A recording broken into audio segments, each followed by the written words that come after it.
One of the great tragedies of life is that by the time we have lived long enough to gain wisdom, we are not young enough to do anything with it. This is why technology, from the Gutenberg press to your podcast app, is so marvelous. We have access to the wisdom of others. This is also why I love these long, rambling conversations I have. The point of the conversation is not always the subject that might have sparked it off, but instead what you get to learn in the digressions that you take through the side roads of someone's mind. My guest today has been a dear friend of mine for a couple of decades, and we've spent countless hours talking about many, many things. And yet, in this conversation, I learned a lot about him that I hadn't known earlier. And I also got much food for thought about the world we live in and about my own self. Welcome to The Seen and the Unseen, our weekly podcast on economics, politics, and behavioral science. Please welcome your host, Amit Verma. Welcome to The Seen and the Unseen. My guest today is Prem Panicker, a legendary journalist who's been whipping up a storm in the media since the late 1980s. He's best known for his cricket writing and his ball-by-ball commentary for Rediff in the mid-1990s might well have been the first blog in the world. He's also been a managing editor at Rediff and Yahoo and has taught both journalism and writing to countless young people. In fact, before recording this episode, I recorded a session on writing with Prem for the YouTube channel of Windowpane, the writing community that I run. That video will be released on Wednesday, March 24th, 3 days from now. We spoke about sports writing and writing in general over there, but in this conversation, we didn't cover many of the subjects you'd associate with Prem. There is little talk of cricket and writing, and we spent just the last half an hour talking about journalism. Instead, for the first 2.5 hours, we discussed broader themes around life and art, and Prem shared a raw, intimate account of his life that I found both moving and inspiring. This conversation will always remain special for me. But before we get to it, let's take a quick commercial break.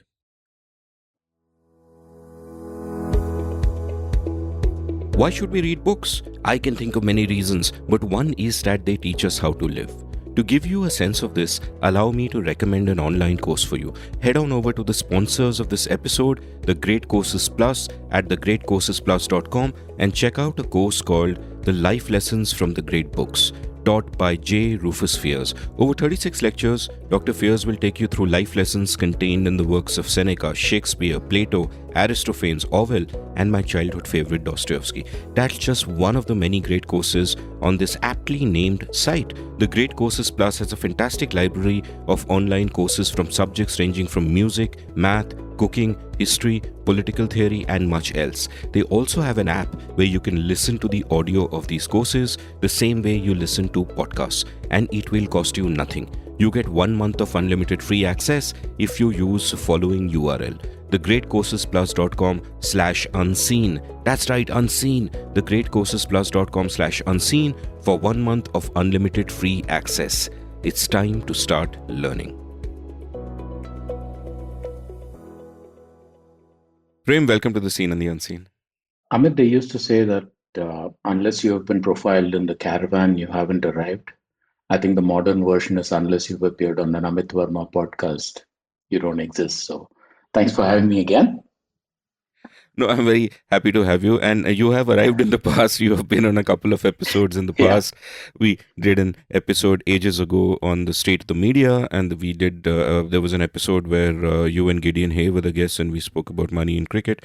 And to be honest, I was actually looking forward to today's conversation because sometimes, all the researching and prepping and everything for these episodes gets like really intense. And then you have 4-hour sessions with people you may not know very well.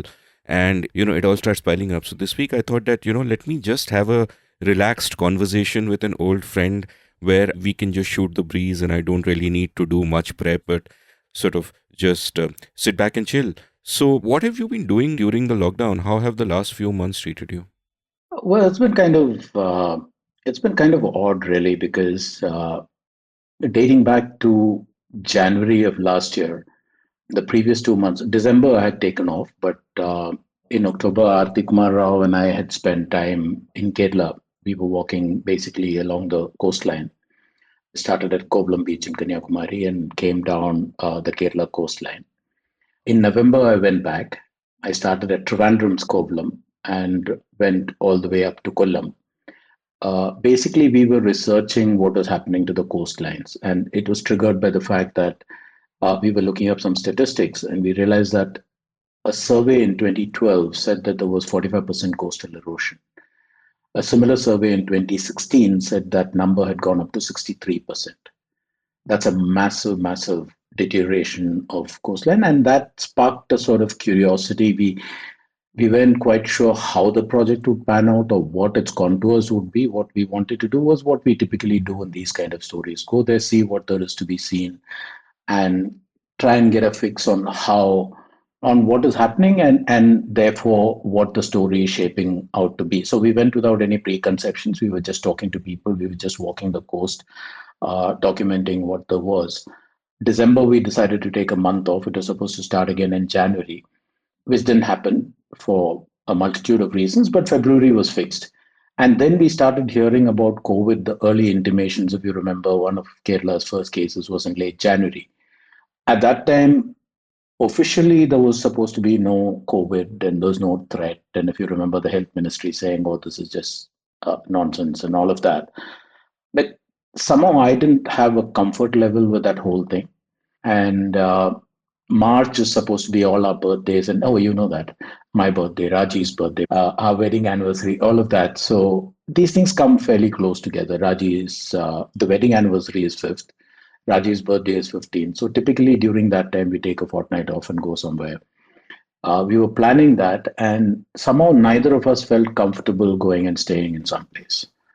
So we said, look, let's just spend a quiet year. This time we'll just spend it at home, do our own thing and all of that. So we didn't go. And then everything blew up. So suddenly it was, there's this whole thing of being confined to the four walls, going out only when necessary. Maybe once a week you go shopping for vegetables and stuff, and that's it. The rest of the time you stay put. And since then, things started slowly. We got to a point. I'd also got a grant from Nat Geo to do a story.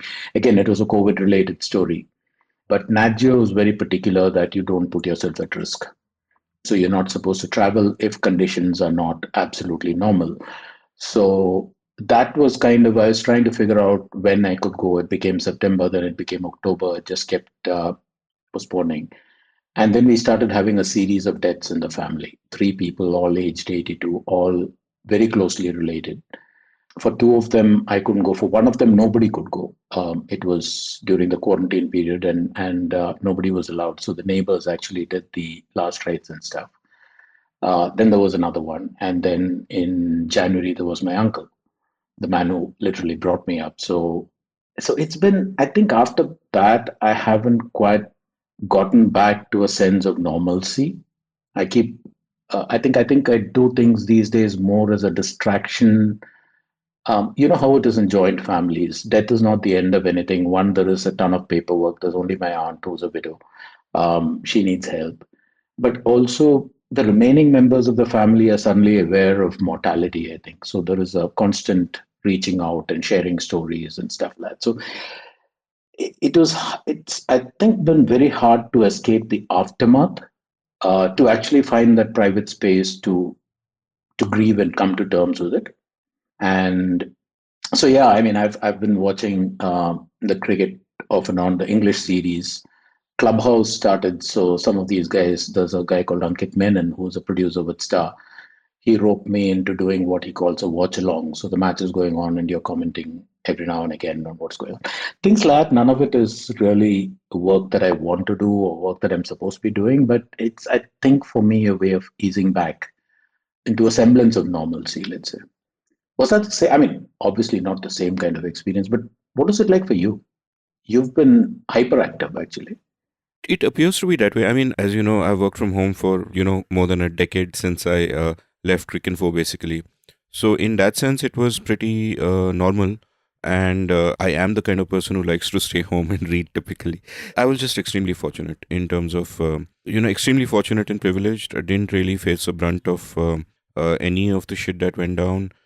Started my online course, which, took off and went well. And it was interesting. I wonder if this has happened to you. A tangential question that comes up is that, I did an episode with Krish Ashok where he was talking about this pyramid of learning, like how do you learn the best?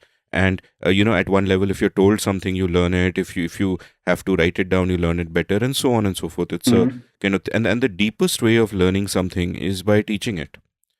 So I realized that I keep. I mean, the main thrust of my writing course is, of course, to kind of help the participants be more mindful of the language they use, and obviously build a frame through which they can look at their writing, but be more mindful. And then, the idea is that by the end of the course, they are their own writing coach.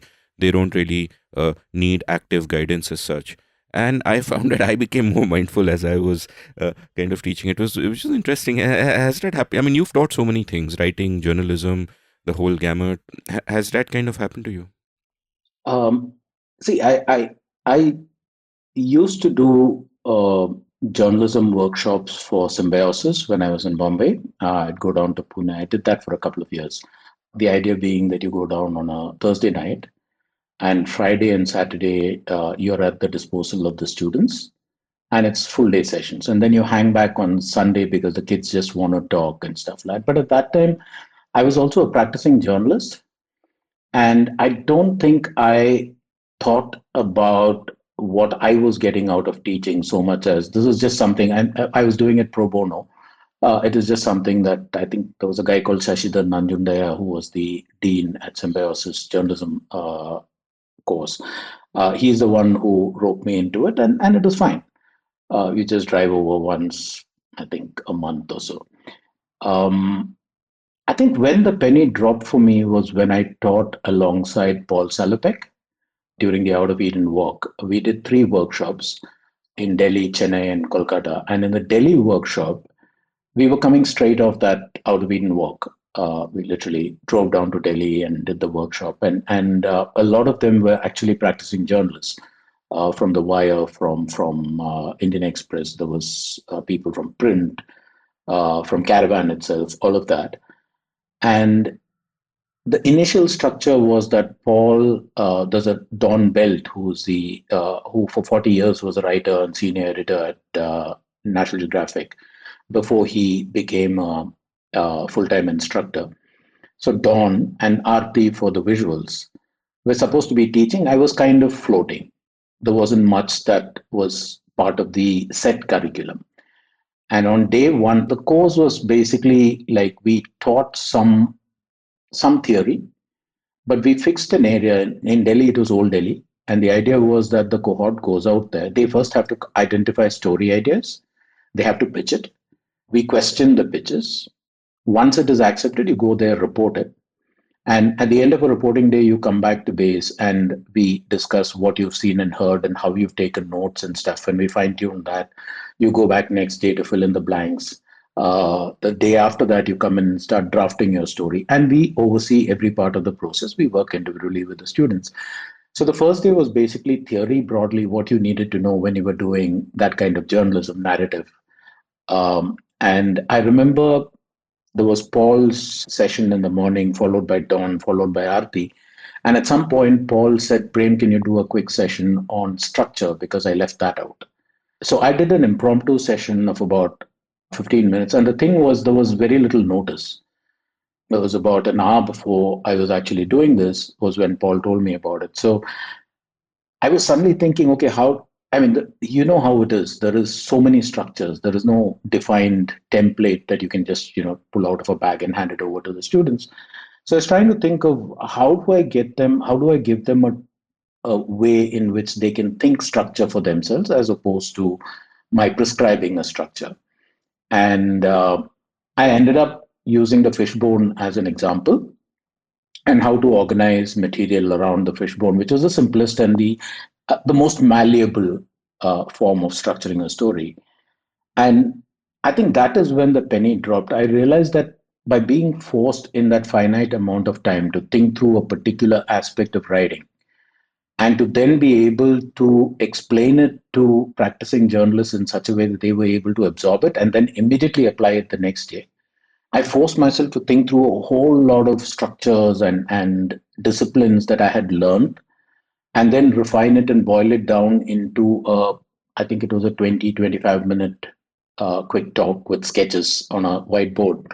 That is when I realized the value of teaching, not so much for the students themselves, but for me personally, because it made me go back to first principles. It made me think of things that I don't know if it's the right word, but you know how we do things by instinct, and then somebody says, "How did you structure it?" And you're reverse engineering and saying, "See, I thought this way, that way." You don't actually. You just sit in front of the computer, and the experience of all those years of doing it comes, forcing me to think. From then I actually started thinking through process. So there were two other workshops, and then Arti and I did our own workshops. And for all of that, more than what I conveyed or what we conveyed to the students, I think it was boiling down everything that you knew or thought you knew, understanding what you didn't know, trying to find the answers for that, and then structuring it all in such a way that it was useful. I think that, yeah, you're right. I appreciated the writing and editing process more after I taught the workshops. Yeah, that's really interesting because one of the things as you were speaking that struck me is that how we learned whatever it is that we do, whether it is the writing or the journalism or whatever else, is often through a kind of osmosis where we are not Yeah. thinking consciously that these are the first principles and it flows from this to this and from this to this and this is why we do it. We learn things by osmosis. Sometimes we learn the right things, sometimes we learn the wrong things, which is why so much of my old writing makes me cringe. And that's kind of how we go. But much more useful way of doing it is, of course, by approaching it from first principles and kind of building a frame through which you can, and of course, adapting that frame as you go along, but having some kind of frame rather than things happen arbitrarily. Now there's a question that arises from this, which is sort of tangential but not quite, which is that people often make a distinction between art and craft, as in the craft is sort of how you're putting the table together or how you're making the sculpture out of a block of stone, and art is that beautiful thing which you cannot put in words, which you cannot break it down. And I have recently been thinking that actually they're not different. I mean, there is a difference, and the difference is that art is basically craft which you cannot articulate, which you cannot break down into principles, but they are there. It's implicitly kind of happened. Like when a musician sits down and creates a beautiful tune, it seems like art, like when he's producing it and when he's adding other instruments, that's craft. But when he composes it, it seems like art. But at a level beyond articulation, it's actually craft because he's put those notes together because they have a certain effect on the brain of the listener, and they will, certain neurons will fire in certain ways, the listener will feel a particular way, and it's intuitive. So the more we understand art, everything kind of breaks down to the level of craft, which again, and I'm thinking aloud, and it's the first time I've taken this thought a little further than this, which is that if this is correct, and I believe it obviously is, if this is correct, that everything can be broken down like that, then, when we speak of that hypothetical situation of artificial intelligence creating art, can AI write a novel which is as good as something by Updike? Or can a monkey with a typewriter write Shakespeare, for example? And of course, an AI is not a monkey with a typewriter. That's brute force. Machine learning is just a whole different ball game. So, what are your thoughts on this? I don't know if it's possible to say that art is merely craft that we're not able to articulate. For me, it's kind of like this. Funnily enough, on Clubhouse the other day, there was this South African cricket coach, Jody, who had joined in, and we were, among other things, discussing what sets certain players apart from other players. We were actually watching Virat Kohli at that time, and this was, I think, in the previous one day, and not the one that just got over. And we were looking at how Virat was playing well within himself. India's possession wasn't all that good. He needed to be there. He needed to do both. He needed to keep the score going, and at the same time, he needed to be there till the end. And we were watching him cycle through the gears. And Jody was making this point that some players, I mean, we say that some players have multiple gears and stuff like that. He said, yeah, they do. I mean, some players have just two gears or three gears or whatever. Some have five, six. But he said it all is built around that first gear, which is the absolute craft of batsmanship. The defense, the semi defense, which is basically a kind of offensive defense, where instead of stopping a ball dead, you're playing it a little bit more with intent and taking the single or whatever, followed by the offensive strokes, which are merely extensions of defensive strokes when you think about it, right? So he was talking about how if your basics are strong, then somewhere along the way, your personality comes into it as well. So if we teach syntax to a room full of people and make them all write in a particular fashion, fine. But if we teach that same syntax and the basic principles of writing, how to craft a lead, how to do transitions, all of that, how to work on an ending, and leave it to people to then take it from there, then individual personalities kick in, which is where voice comes in, which is where art comes in. Some people will produce well crafted prose, and some will produce magic. And that difference, I think, goes to personality. That difference goes to that individual and his peculiar sense of aesthetic. One reason why we are not able to precisely articulate what the art of writing, like the art of anything else, is probably because of that the art part comes from everything that we have known and learned and experienced and gone through, which has made us who we are, and that translates into how we do. I had this magic moment once when I was in midday. Trilok Gurtu was about to release his first album. He was making a name for himself. He was big, and he was working on an album called Glimpses with Shobha, with his mom. And I called up Trilok, asked for an interview, and he called me to the recording studio. We were sitting and talking, and Trilok was explaining certain things, and I was just tapping the table as I went along. So Trilok said, "Do you play?" I said, "I used to play the drums at one time." So we started vibing at that level. He started talking about drum patterns and rhythm patterns and stuff like that. And he is a drummer, so uh, after a bit, he said, "Okay, I'm going back into the recording room. Would you like to come?" So I went in there, and what these guys were doing was they turned the recording on, but they had no script, no plan. What Trilok was doing, he would sit at the drums and he would just start, he would pick up from a very basic pattern and he would start complicating it. And Shobha would be sitting there quietly listening, and suddenly she would start singing, mostly humming or just using basic sarigama notes, but she would be matching that rhythm pattern. So as Shobha caught up to that, Trilok would change and Shobha would change with it. And they were creating music on the fly, and it was magical to watch because there was no script, there was no pre-planning. Neither of them knew where the other was going, and it was jazz fusion almost live in front of you. And at the end of it, I asked Trilok, "Is this going to make it to the final cut?" And he said, "I don't know. What we're doing is just riffing and seeing what comes. And maybe there will be snatches here which will be the foundation of a piece that we then do." When I got that album, I was thrilled to see that there was one particular bit. It's not even a full song, just a little bit, which I instantly recognized, saying I was there when this was being created. And that was magic. And that came from not Trilok's mastery of the instrument or Shobha's mastery of voice, but from their mastery of themselves, I think, and how they could translate that into their practice. I was just saying that's probably a very convoluted answer, which didn't make much sense, but it's the best I have. No, no, it made a lot of sense. Many strands there to unpack. Like, first of all, you mentioned Kohli, and Kohli to me seems like if you could do a time lapse of his career over maybe the last 12 years, I think you that time lapse would show you craft turning into art. Like I remember when we first saw him as a teenager. I don't know how you felt about it, but honestly, to me, he didn't seem impressive at all at that time.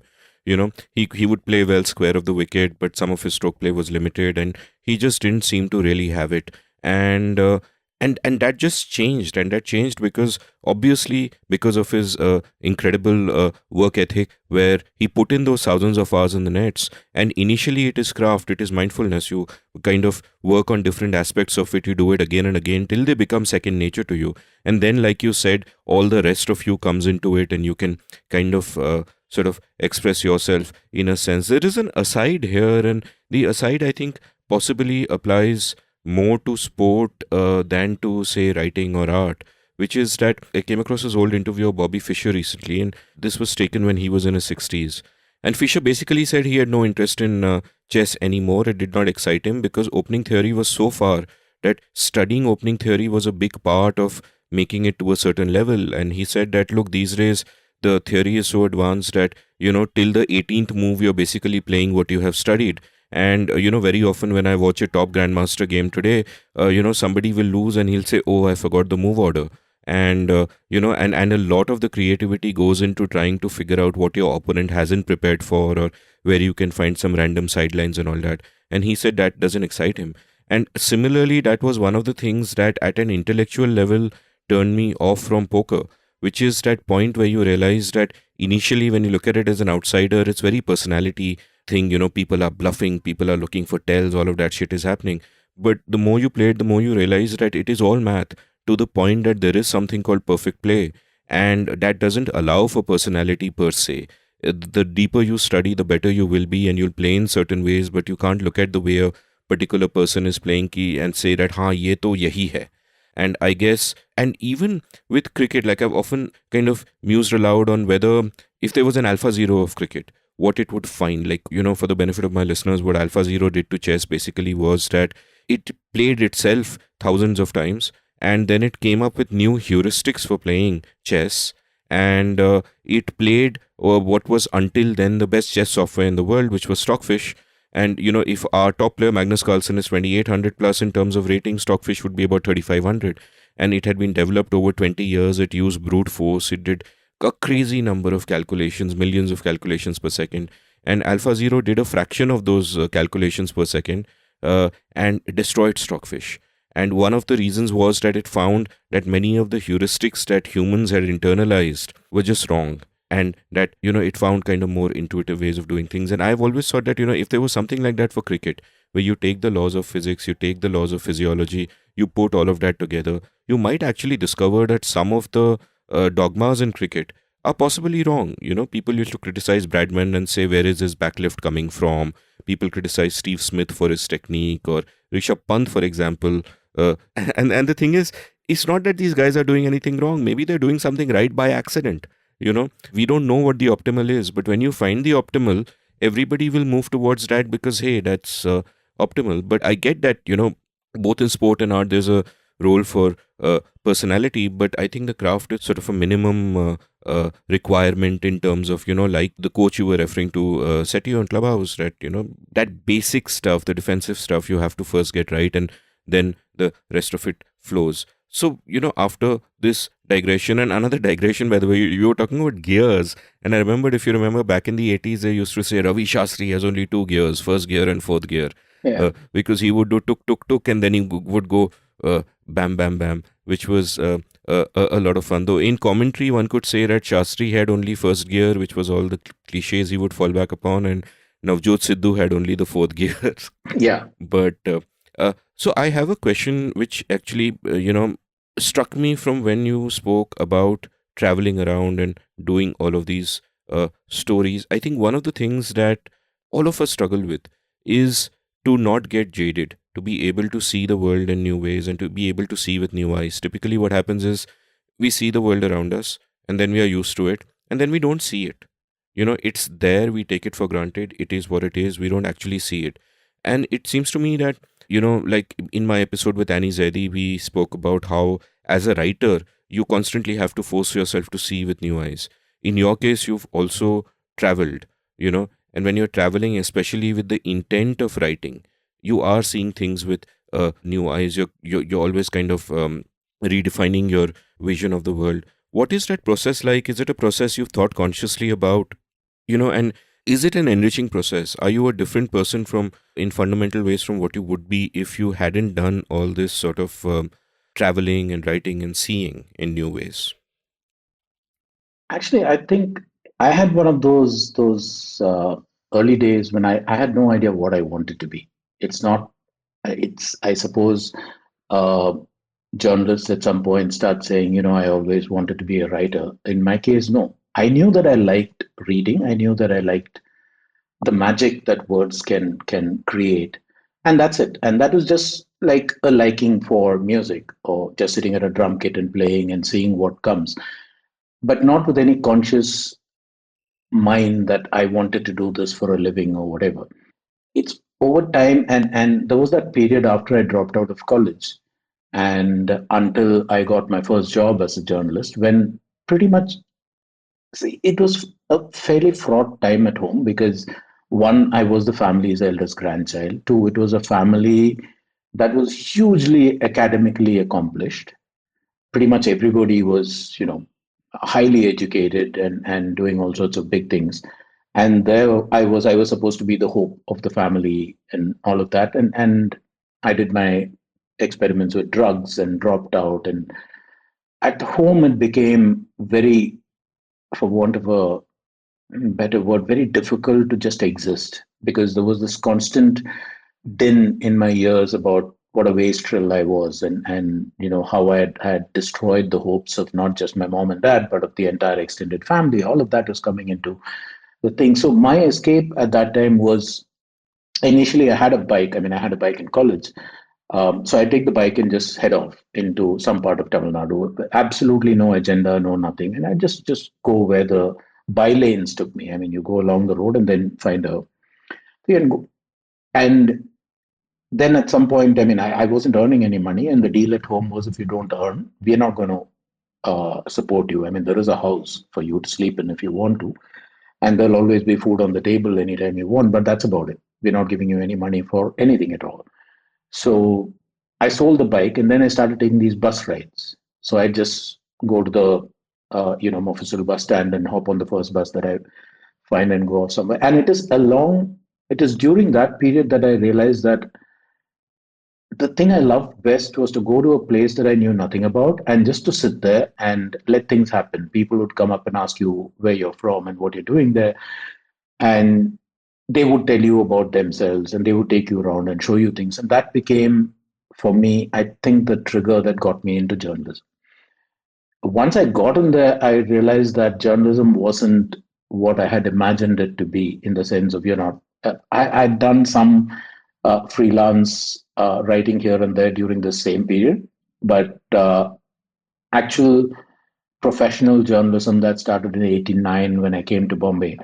And my initial idea of journalism, or the dream that I had of going to all these places and seeing all of these things, they didn't quite materialize that way, because journalism was incredibly transactional. You were sent somewhere to do a story, to come back, and you know how it is, right? I mean, if this is a story, then you go to that place, you know quickly what you need to make a note of to get that scene right, and then you need these two or three eloquent quotes from whoever the affected party is, and it's hunting and gathering very quickly what you need, and then coming back to base, writing the story, rinse, repeat. So for a long time, I got sucked into that. There were brief periods when I could actually, like, for instance, when elections were on, Nikhil would send me off to some part of the country or the other.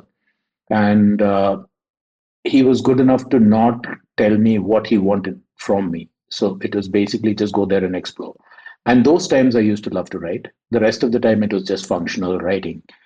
Um, Cricket happened, which made it even worse, because, I mean, I was captive to the TV camera and my laptop and keyboard. And I think once I got out of that, um, is when I told myself that I don't want to go back to that. I don't want to become, I still edit sometimes for some people who send me stuff. I do my own writing for myself, but I realize that nothing quite comes close to how alive you feel when you're in a place that you know nothing about, and it slowly unravels, and it opens up to you. And it is probably during that time it also happened that that is when Paul Salopek started his Out of Eden walk, and we started getting in touch with each other. So I was following the walk, and then the whole thing of walking with him, which was typically going to unknown places. I mean, we had absolutely no idea where we would end up at night, who we would end up in the middle of, what their concerns would be. And it was just sit back, absorb. You're not forcing a story. You're not even fussed whether there is a story or not.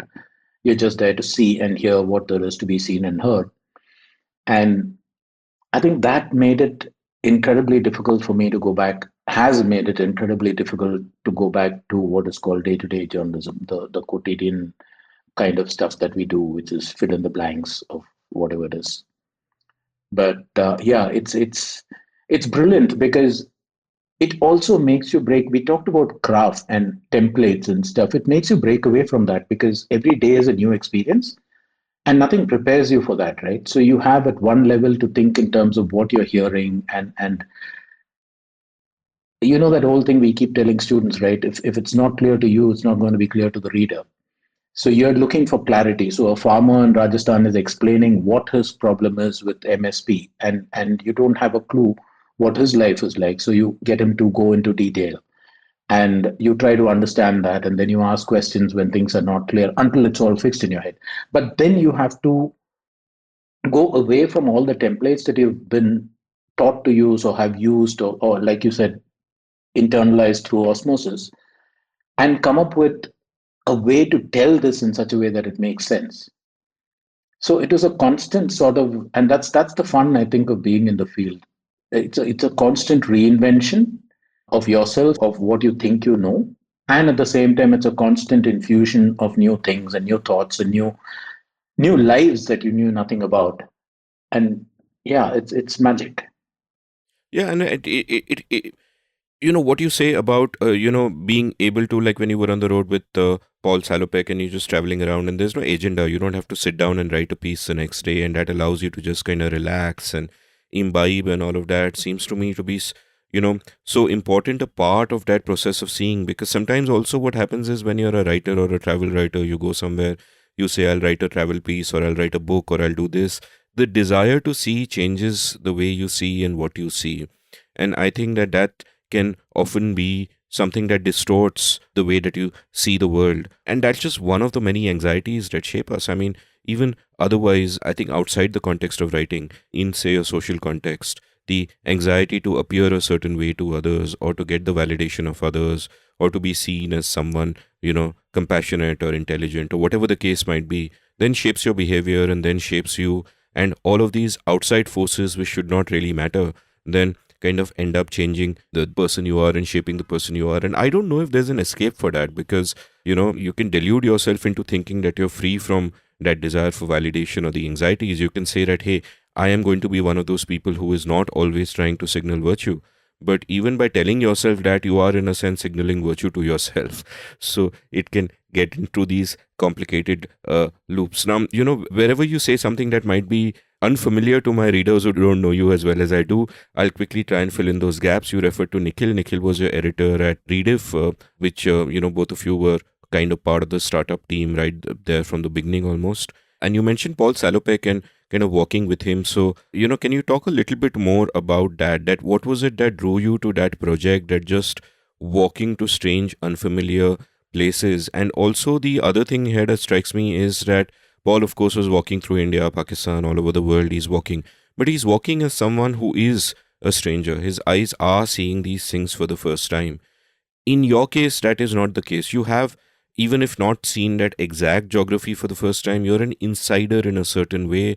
There's part of you that is translating for Paul. I mean, not in terms of language, but just in terms of perspective. And there's part of you which is also seeing things maybe through his eyes for the first time. What was that whole experience like? What was the project even? Just talk a bit more about that. Yeah, sure. Digression before that. Nikhil was actually the only editor that I've ever worked with. So I worked briefly with Vijayan Kanampalli, who's the father of Ammo Kanampalli of AFP.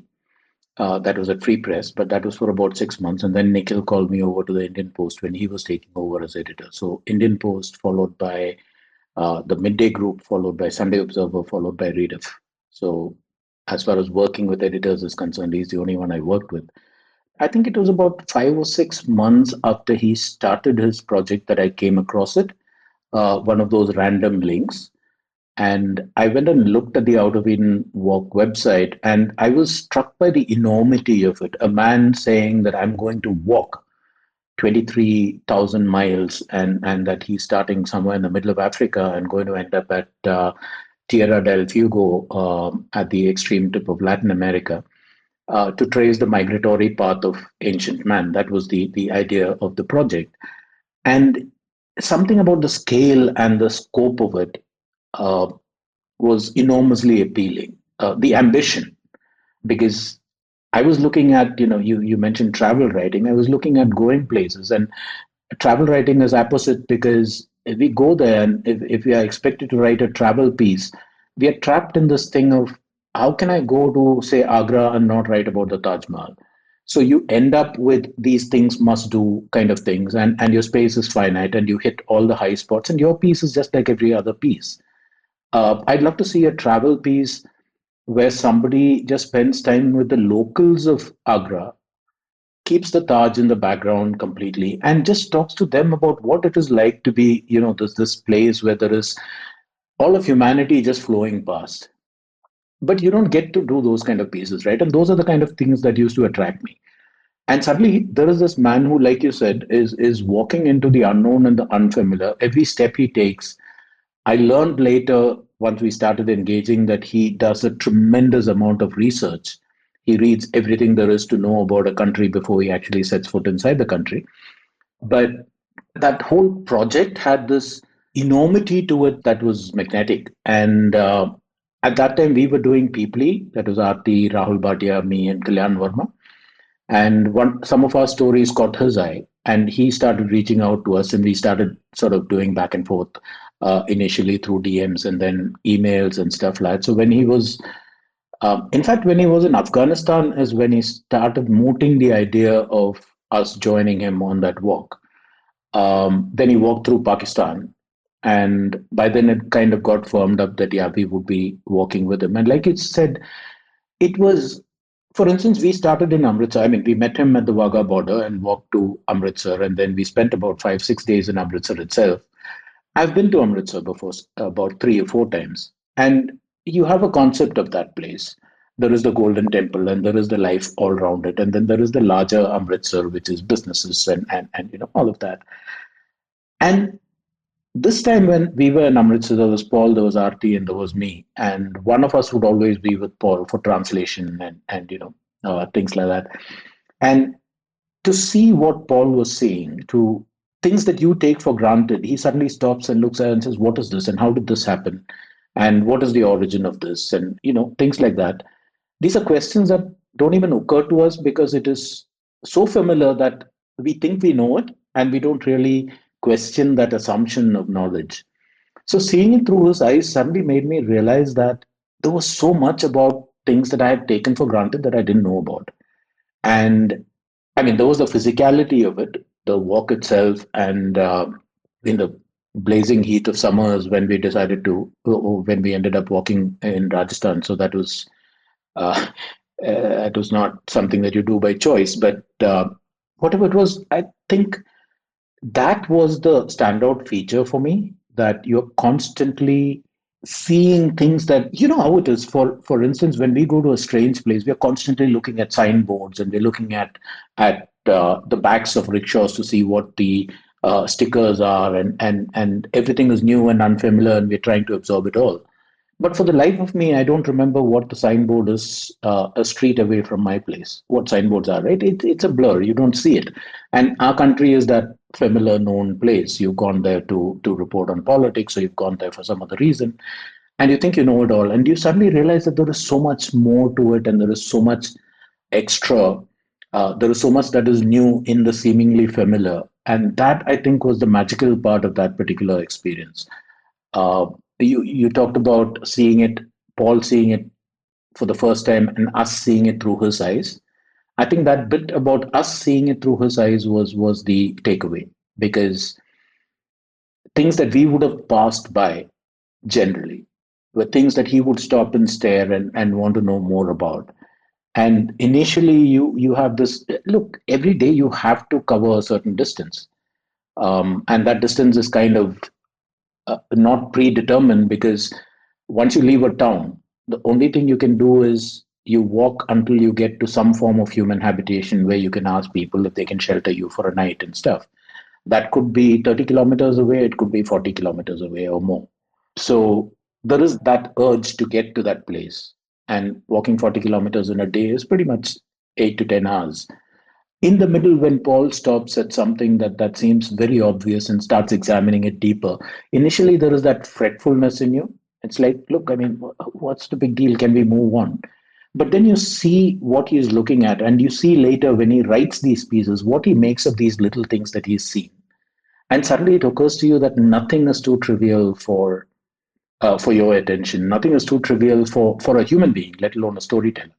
And if your default setting is to tell stories, it really is magic when you take that time to slow down, to even question assumptions, to see things again that you've already seen and see it with new eyes. So I think this whole thing changed me as a person.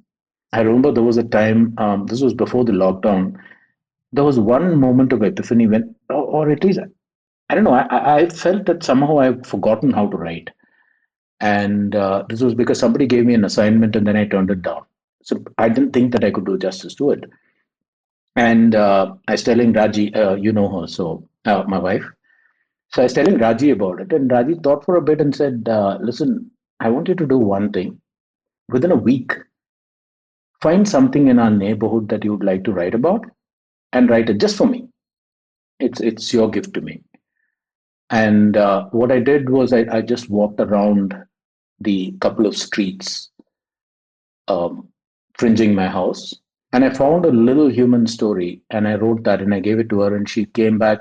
I mean, she gave me back the printout with "You haven't forgotten how to write" uh, and a little heart symbol and sent it. And it all kind of, I think, came together at that point. That's such a beautiful story. Can you give me some examples of what you were referring to about seeing through Paul's eyes? Like, something that he saw where you wondered, like, what is this? Why are we even stopping here? And then something else happens out of that. Yeah, for instance, if you go to, say, the Golden Temple, one of the things that you take for granted is the langar, that whole thing of service. So early morning when you go there, you find people actually cleaning the place where the footwear is kept. It generally by definition becomes muddy, right? People walking up and down, so there's this constant stream of people who are pouring water and then using a big scraper to get rid of that mud, and pretty soon it becomes muddy again and they start doing it again. Then you go into the Golden Temple and you will find, for instance, there are these steps. The tank, only up to a point can you climb down and wash yourself. So there are a couple of steps, and those steps, because they are submerged in water 24/7, 365, they can get kind of mossy and slippery and all that, right? So there are these three or four people who have these rubber, long handled rubber scrapers, and they just keep scraping the steps all along. And they, as soon as they're done with one round, they start all over again. And then somebody else comes and takes over. I've been to the Golden Temple and I've seen this, and I think, yeah, okay, langar and service. But for Paul, it is like, who are you? What brings you here? And we realize that these kids who are doing it early in the morning, they're college students who, before college, they come there at 4 o'clock in the morning and they start doing this. They do it till about 6:37, and then they go to college. Meanwhile, office goers come in at about 7 or so, and they start, helping until it is time for them to go to office. And then some senior citizens are coming in who have the day at their disposal. So it is not just, so for us the thing is volunteers are cleaning this, but it's not that. It is actually, these are people who have other things to do and who think that it is necessary for them to find that time and put in that effort, irrespective of lost sleep or of 10 other things that are awaiting their attention. And Paul would meticulously, every time, and we went to the Golden Temple multiple times. So every time he went there, there would be a fresh group of people. And he would want to know who they were and what their background is and what is it that they get out of it. What is that feeling? And it was amazing when these kids started talking about, these are regular college kids.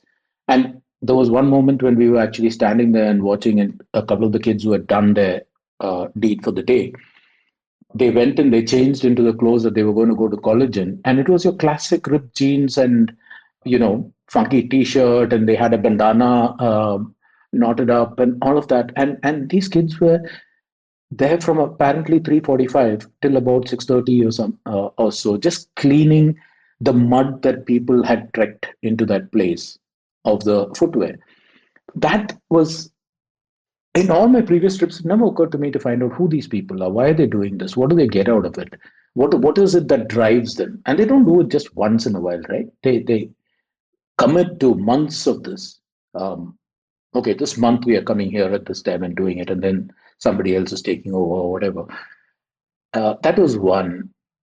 Uh, I mean, you could go on pretty much everything. It was like things that I had taken for granted by what caught his eye, because for him, everything was new and strange. So he did not know to ignore certain things, put it that way. To say, okay, this is not part of my story, or this is not part of my narrative. My Golden Temple narrative wouldn't have been about this. It would have been about, the Guru Granth Sahib being read, and the various rituals that take part around it and all that. His was about people. And yeah, that was one of them. There were so many moments of pure magic because of this. That's fascinating, and again, so kind of inspiring. I remember when I was sort of traveling through Pakistan in 2006 following the cricket tour, and I was also kind of blogging from there frequently, not exactly live blogging, but apart from the cricket, I'd, just go out with my camera, shoot everything, spent a ton of time just almost photo blogging, as it were. These are, of course, the days before Instagram and all of that take off, so it was all coming on my blog. And at one point, I kind of asked myself that how do I maintain this balance?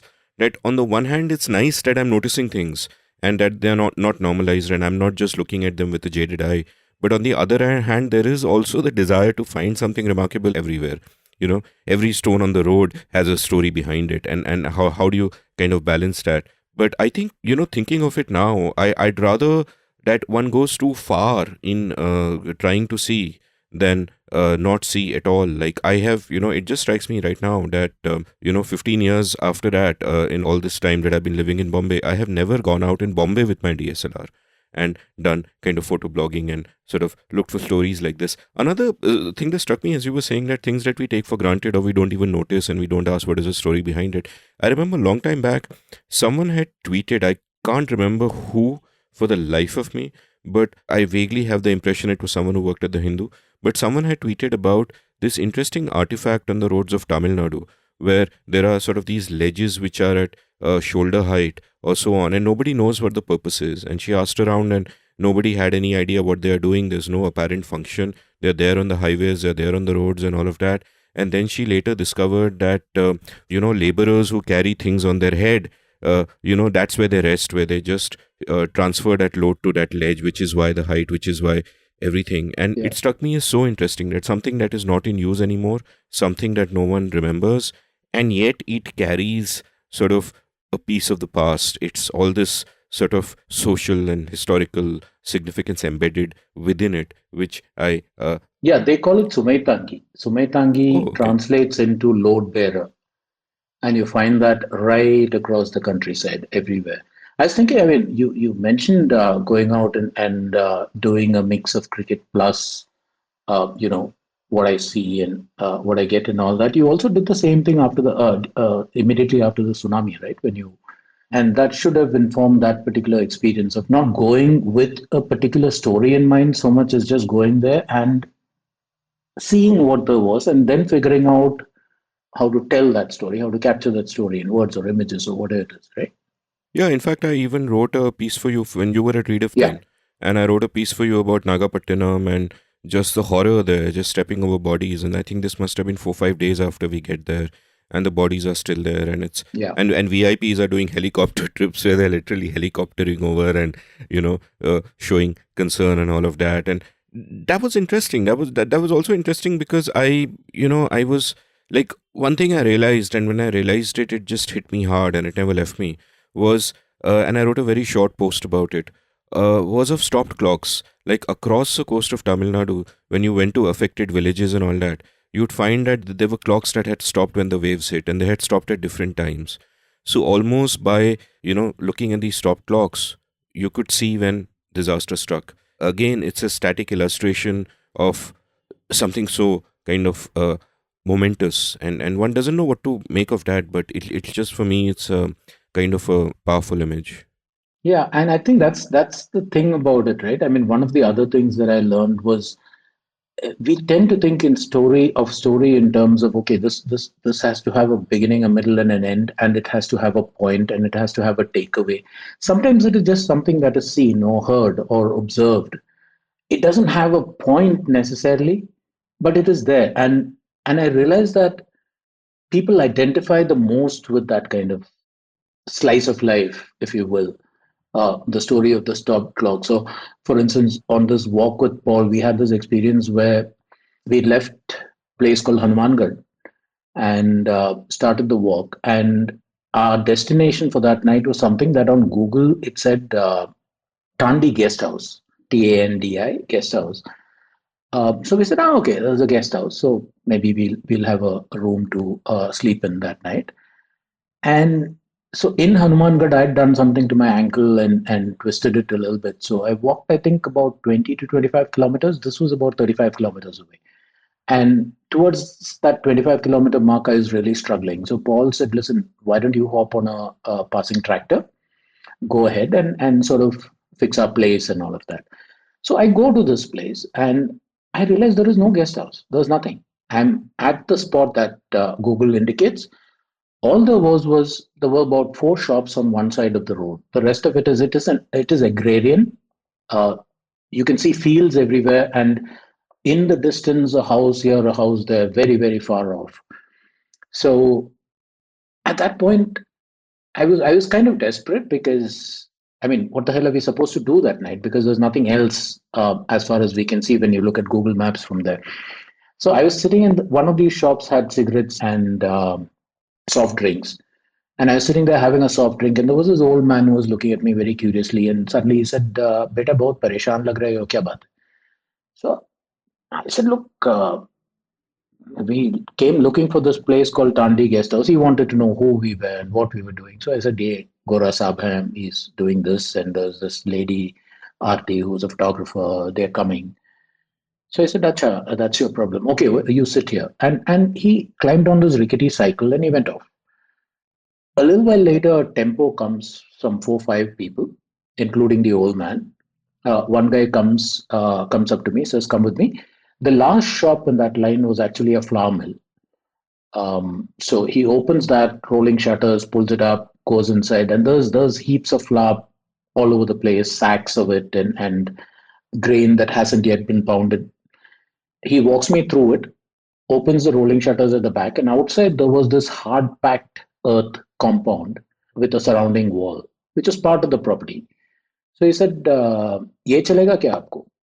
So we were like, "Yeah, cool. I mean, we can put up our tents over there, and it's safe. There is a wall and there is a lock and a gate and everything, right?" So we were like, "Yeah, huh, tents up there." So this guy just smiled at me and said, "हाँ, उसके बारे में परेशान मत हो, तुम और कुछ पियो." And he got me some soft drinks. We were sitting there talking.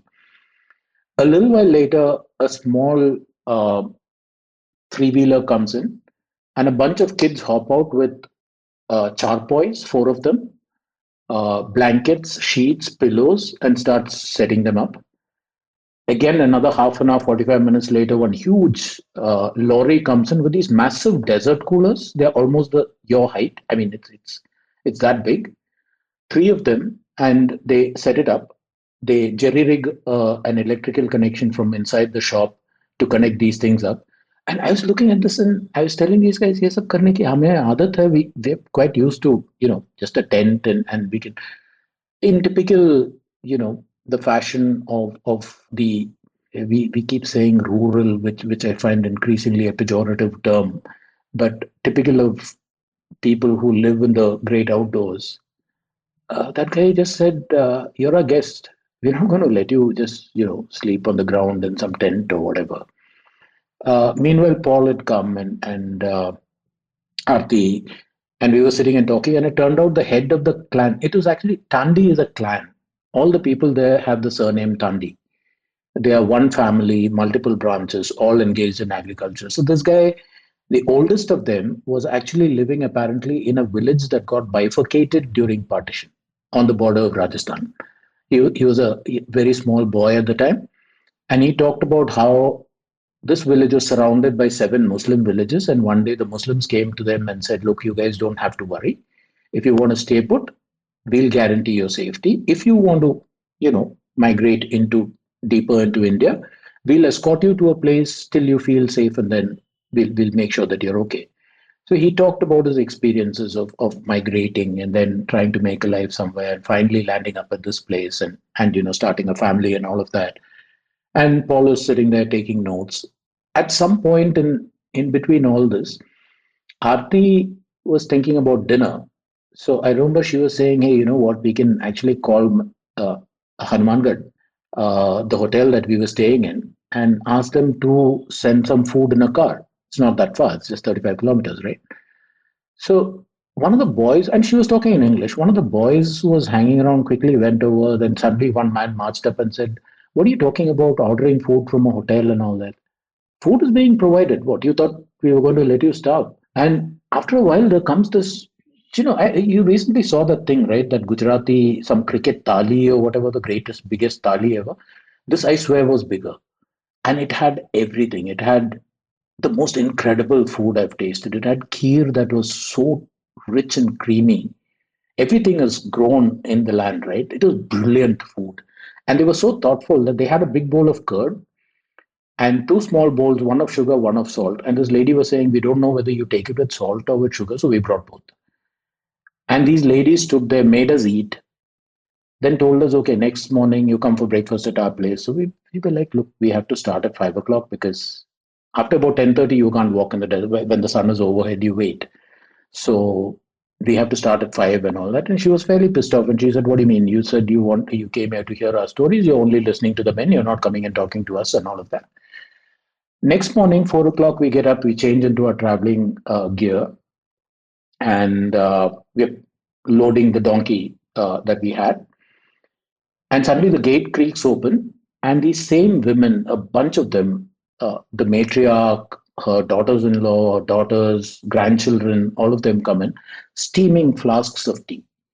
And until then, we had never ever had tea or coffee before we set out because, I mean, at 5 o'clock, who the hell is going to give it to you, right? It's only in the cities that you get all of this. These people had gotten up because they wanted to get here before we left. So they were there by 4:30. They would have gotten up at 3 o'clock, made tea, dressed in their best clothes, and walked all the way to give us this tea. I just looked at that tea and my eyes just teared up because now, if I was to tell this story, what is the point? But to me, it's one of those moments that'll live forever within me because it's what it's what we, I suppose, in a way we miss, right? That unquestioned acceptance of the other, that unquestioned reaching out, helping, doing things without being asked to do things. None of these are common in our world anymore, or at least not in the cities that we live in. And when this kind of thing happens, you just carry it. And at some point, I'll write about it, but I don't know what people will make of it. But it's there. And those are the stories. No, it's a lovely story, and it kind of brings me to the theme of the kindness of strangers. Like just today, I think possibly responding to my episode with Ghazala Wahab, someone made a comment somewhere. I forget whether it was WhatsApp or Twitter or whatever.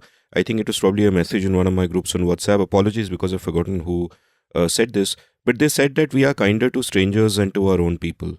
And this kind of got me thinking. Like I remember when for example, in Pakistan, barring one incident, my experience throughout was the kindness of people. Like I remember we landed up there as journalists in Lahore, and we went to a store to buy like batteries and all of that, basic things for our things. And the moment they realized that we are journalists from India, or that the moment they realized we are from India, they refused to take any money. They simply refused, you know. And without even any rhetoric or mehman namazi or whatever, but they just Mhm. refused, and the warmth everywhere was pretty stunning and almost sort of instinctive. Where do you? I mean, you've traveled a lot, right? And I'm guessing you've sort of experienced the same sort of natural warmth that comes from strange. Like, what's behind it? Are there cultural factors? Because it does seem to mitigate a lot of the toxic polarization that is around us in these times. That instinctively we still reach out, we try to help other people. Though having said that, I would say that if you're lost in traffic, never ask. In India, if you're lost in traffic, never ask someone for directions, because even if they don't know, they will feel compelled to give you some direction or the other, and you'll end up in the wrong place. But that Yeah. exception aside, you have any thoughts on, apart from the story you just told? It's almost like I'm asking a question after the answer. But what sort of explains this sort of kindness of strangers that we kind of get to see? And is there another side to our nation and our culture which is invisible to all of us, or which doesn't get a chance to express itself? It's an interesting question. I don't quite know how to answer it, but let me try. Um, so I live in this. It's an old building that was converted into apartment. So it's just one apartment per floor. The landlord lives above us, and I'm on the second floor. You know, that guy is also a Mallu, the landlord. He's from Kerala. So you would think, and I've been living here for 10 years, so you would think there is a lot that we have in common, right? I mean, preferences for paratha, beef, and whiskey and all of that. The funny thing is, we've not exchanged more than, I would think, 300, 400 words in all of this time, because our relationship by definition is transactional. He's the landlord, I've leased his apartment. Every month I have to make sure that the rent is paid and the maintenance is done and things like that, and that's it. You see each other in the elevator, you say hi, and you hop off on your respective floors. The same thing with people in this vicinity. You go out, there is that whole array of vegetable sellers, but and if you spend all your life just going there, you ask for the vegetables you want, you pay the money that they ask you, you come away, that's it. But there was this it was quite some time ago. One guy was so I had bought vegetables and I was buying some fruits, and I was in my Hindi, and you know how pathetic that can be. I was trying to ask him for something or the other, and he was equally uncomfortable in Hindi. I don't even at this point in time know why we started talking in Hindi in the first place. Probably because I don't know Kannada, and English seemed an odd choice, right? So Hindi seemed the lingua franca. And while this conversation was going on, and I was fishing around for something, this guy spoke to the chap sitting next to him in Tamil. So I just said, look, if I'd known that you were in Tamil, why the hell was I, giving myself lockjaw trying to talk in a language I don't quite know? And that guy started laughing and he said, boss, down this street or pretty much anywhere in Karnataka, Tamil goes. And on this street, we're all Tamils. So the next time I pass by, he starts laughing, and there is a wave. And then there was this lady who sells, if I want things like broccoli and basil and all of that, there's this one shop, or this one lady who stocks all of that. Um, she came to hear of the story, so she yelled out to me and said, "Ah, you are the Tamil who talks in Hindi." And so I stood there and started exchanging conversation. And now it is like the same transactional relationship, just because of that one moment of connect. It has changed into, when we go there, we gossip. So just this morning I was there and we were talking about the Tamil Nadu election, and all the nonsense that's going on over there.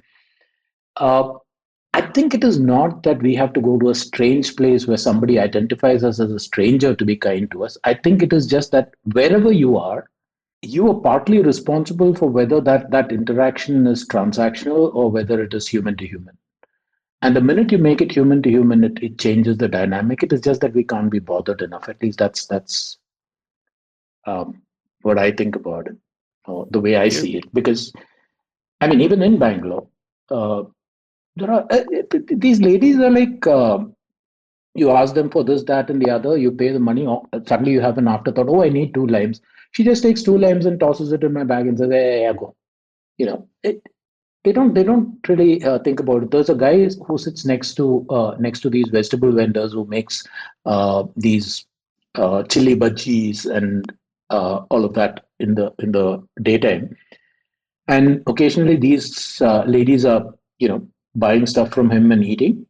And if I happen to go there at that time, they're like, "Huh, try this bhaji. It's damn good. It's just fresh, be hot off the tawa kind of thing." And they give you a bhaji. It's just, yeah, it works. I mean, one of my feelings as a person, and this is probably true of most people, is the sort of the blindness to the armor and the blinkers that one wears normally. Like, I guess what happened to you at that store is that that armor sort of slipped for a moment, and there's that human to human contact, and that opens everything up. And most of the time, we have that armor around us.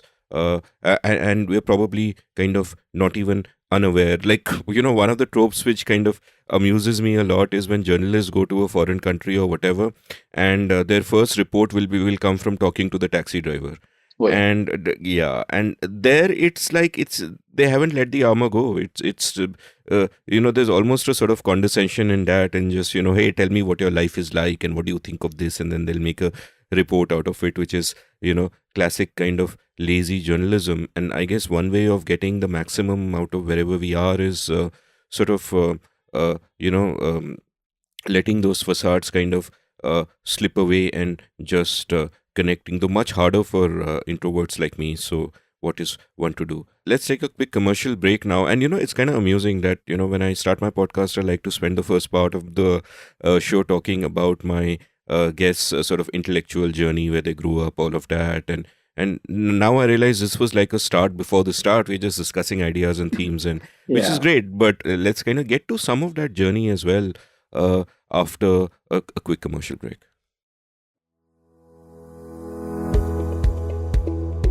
Have you always wanted to be a writer but never quite gotten down to it? Well, I'd love to help you. One of the great joys of the lockdown for me was discovering how much I enjoy teaching what I've learned over the years.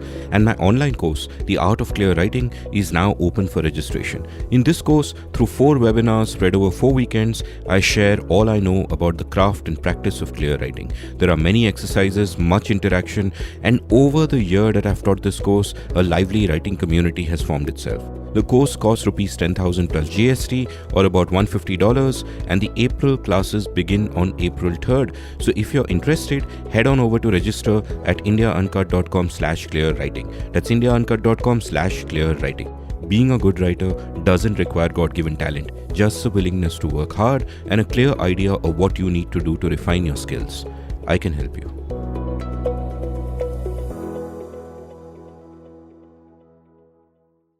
Welcome back to The Seen and the Unseen. I'm having a delightfully digressive conversation with my old friend Prem Panicker about his kind of journey through life. Sounds so, so ponderous and serious. But let's kind of take me a little bit back to your childhood, because even when and I'm a fair bit younger than you, but when I look back to my own childhood, when I look back to the 80s and the 90s and all of that, it doesn't seem like this world. Everything is so different.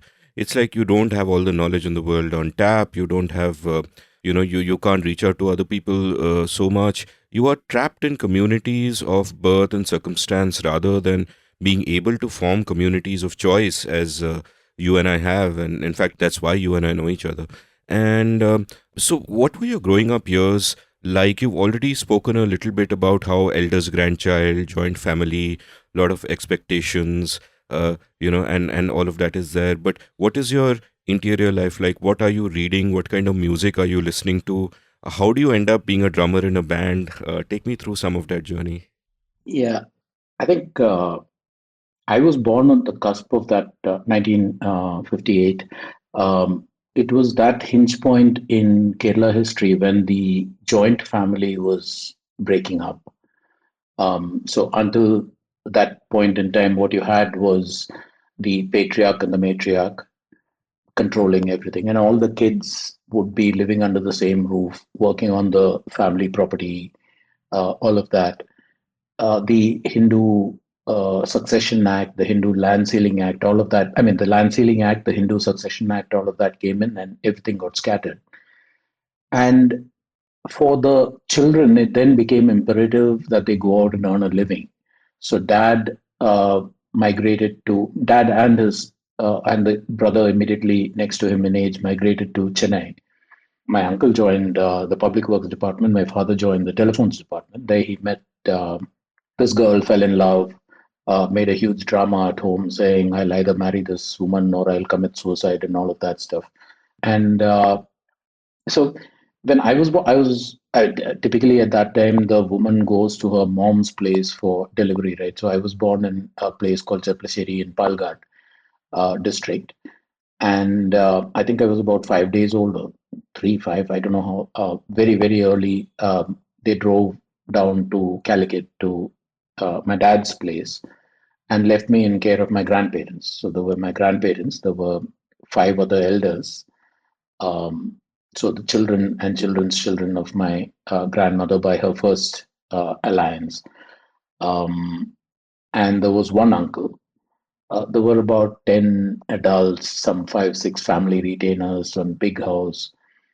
And I mean, you were talking about us not being able, when you were young, to form communities of choice or to reach out to people and people, like-minded people, and form interest groups and all of that. We didn't have electricity. So basically, it was, and it was kind of, for me, I think it was a kind of uh, definitive experience because as it turned out, my grandparents, my uncle, a couple of the other elders, they were all absolutely marvelous storytellers. They were Sanskrit Pandits. They'd read the epics, the Vedas, the Puranas, all of that. And they'd gone beyond that. So, for instance, my uncle would start talking about the Mahabharata and suddenly relate it to something from the Iliad, for instance, which he knew equally well. So, evenings, that what we call the kallu valakku, kallu is stone and valakku is light, lamp. That's the one that is kept in the central seating area, and everybody gathers around it, and there's conversations going on, and stories are being told, and so for me, I mean, like, unlike most people who sort of start reading stories before they hear stories, for me, it was like I grew up hearing stories. And somewhere along the way, the rhythms of storytelling and all that came from that experience. I think I was there till about the thing was dad and mom were both working, and neither of them would have been able to care for a young child, which is why this happened. I think I was about 11 and fairly able to manage for myself when I went over to Chennai to my dad's place, and that came as a bit of a culture shock. On the one hand, there was this huge house. While most of our land had gone away, there was still the land surrounding the house, the usual mango trees and jack trees, and all of that. You were free to play, and also that entire area in this place called Calicut, Kozhikode. It was our family. So you could walk a mile in pretty much any direction without ever leaving the properties of extended families. So you had a ton of freedom. You just went out, and wherever you happened to be, you walked into that house, and they knew you, and fed you and amused you or whatever. And then suddenly I was in this little apartment with, I think, two, three rooms or some such. Um, you can't go out and play because it's the road is right there, and I think that is when I started going inwards, started reading, and on the good side, one was dad's voracious appetite for books, which meant that the house was constantly stocked with books. He was Today we talk about processes, how to inculcate these things in children and all that. I think he knew that intuitively, so he taught me to read through a simple process of deprivation. Comics that I look forward to, and which I would get a huge bundle of the day after the exams, they suddenly disappeared. And there was just one book. It is called Dr. Sally by P.G. Woodhouse. And he left it on the table, and they both went to work. I woke up later, after the day after the exams, and I realized I had nothing to read. I couldn't find the comics. And I suppose I picked up this book and then put it down because there's no pictures or whatever, and then picked it up again because what else can I do? And I realized much, much later that dad had already taught me the basics of never fold your edges of the page. You always use a bookmark. So he was looking at the bookmarks, and when he realized that I had finished one book, another one would appear. So Dr. Sally was followed by Laughing Gas, which was followed by something else. And pretty soon, that is all I was doing. I mean, I didn't need comics. And the other good thing about him was I don't think he bothered to differentiate books by age to say, you're too young to be reading this, so you're too young to be reading that. So whatever was in his bookcase and whatever took my fancy at that time, I just pulled out and read. So in between the P.G. Woodhouse books and the Earl Stanley Gardner books and Agatha Christie and Henry Cecil, there were the westerns, Louis L'Amour, Zane Grey, Max Brand, all of that. I was also reading Faulkner and Somerset Maugham, and there would be Nathaniel Hawthorne, um, Raymond Chandler, Nabokov. So on the one hand, it wasn't a structured reading, and therefore, and I realized much later that I'd read a lot of books before I was old enough or knew enough to actually appreciate them. Uh, but at the same time, somehow they all gelled together, and I think that is where the whole thing of I just love how words combine into stories. So you're reading everything from at one end there's Dostoevsky, at the other end there's Dickens, and in between there is all this pulp fiction and stuff. And new books would keep coming in, Malayalam literature as well. So I had that transcultural experience, and Christian high school. I think the time my life went off the rails was I was good academically without actually trying. I had a retentive memory, so you read a chapter once in a textbook and you pretty much knew what it was about. So I was acing my exams, and that I think started all these ambitions. That is where this whole eldest grandchild thing comes from. Um, Dad and mom typically dreamt in terms of medicine and surgery and things, and there was this uncle of mine who wanted me to be in the army, and I remember this family discussion where they finally settled on, okay, he will be an army surgeon. I don't know what it was. Yeah, but the thing is, I hated that whole idea. And it struck me with the greatest force when your electives begin in 10th standard. We had 11 plus 1. In 10th standard, you elect for the science stream, which I had to do because of this whole he will become a doctor thing. And you had these practicals where you had to cut open cockroaches and stuff. And that just filled me with a kind of revulsion. By then, I was playing sport, and our college was fairly encouraging of all kinds of cultural activities. So I was doing a bit of theater. I was playing cricket, badminton, football, and there was somewhere along the way, I think I progressed almost without knowing it from cigarettes to dope to hard drugs. And by the time I got to my pre degree, which was in Madras Christian, I was addicted. And I had this moment where I don't quite know what happened. What we used to do during those days is you're taking hard drugs and you also carry downers like Mandrax, for instance. Mandrax was the drug of choice at that time to bring yourself down. So there would always be a strip of Mandrax in my pocket. And apparently, one day I didn't go to college at all. I I'd taken some drugs. I don't have very clear recollections of what exactly happened. What I do know is that mom went to office and she developed a migraine, so she came back home and she found me lying on bed with froth coming out of my mouth and stuff. Two doors away, there was a doctor. His home was there, and he happened to be at home. So he came, he got my stomach flushed out or whatever it is and revived me. And at some point, he told me, you were about 5 minutes away from dying. And if your mom hadn't come home, you were gone. Apparently, I'd swallowed an entire strip of Mandrax. Uh, for I don't know what reason. I mean, subsequently, it was theorized that I was trying to commit suicide. I don't have any recollection of that. But yeah, then I was sent back to Calicut to be with my grandparents on the assumption that that kind of influence would be good for me and stuff. But the ambitions of others for me didn't die. Uh, all that happened was okay, fine, he doesn't want to study science, let him study history, economics, double main, and then sit for the IAS exam, which again, it didn't appeal to me. The problem was that the family would sit around and talk about me, and I would be there, and they were talking about me, but not to me. And what I had to say that I was interested in English literature, which is what I wanted to take, and nobody was willing to listen to that.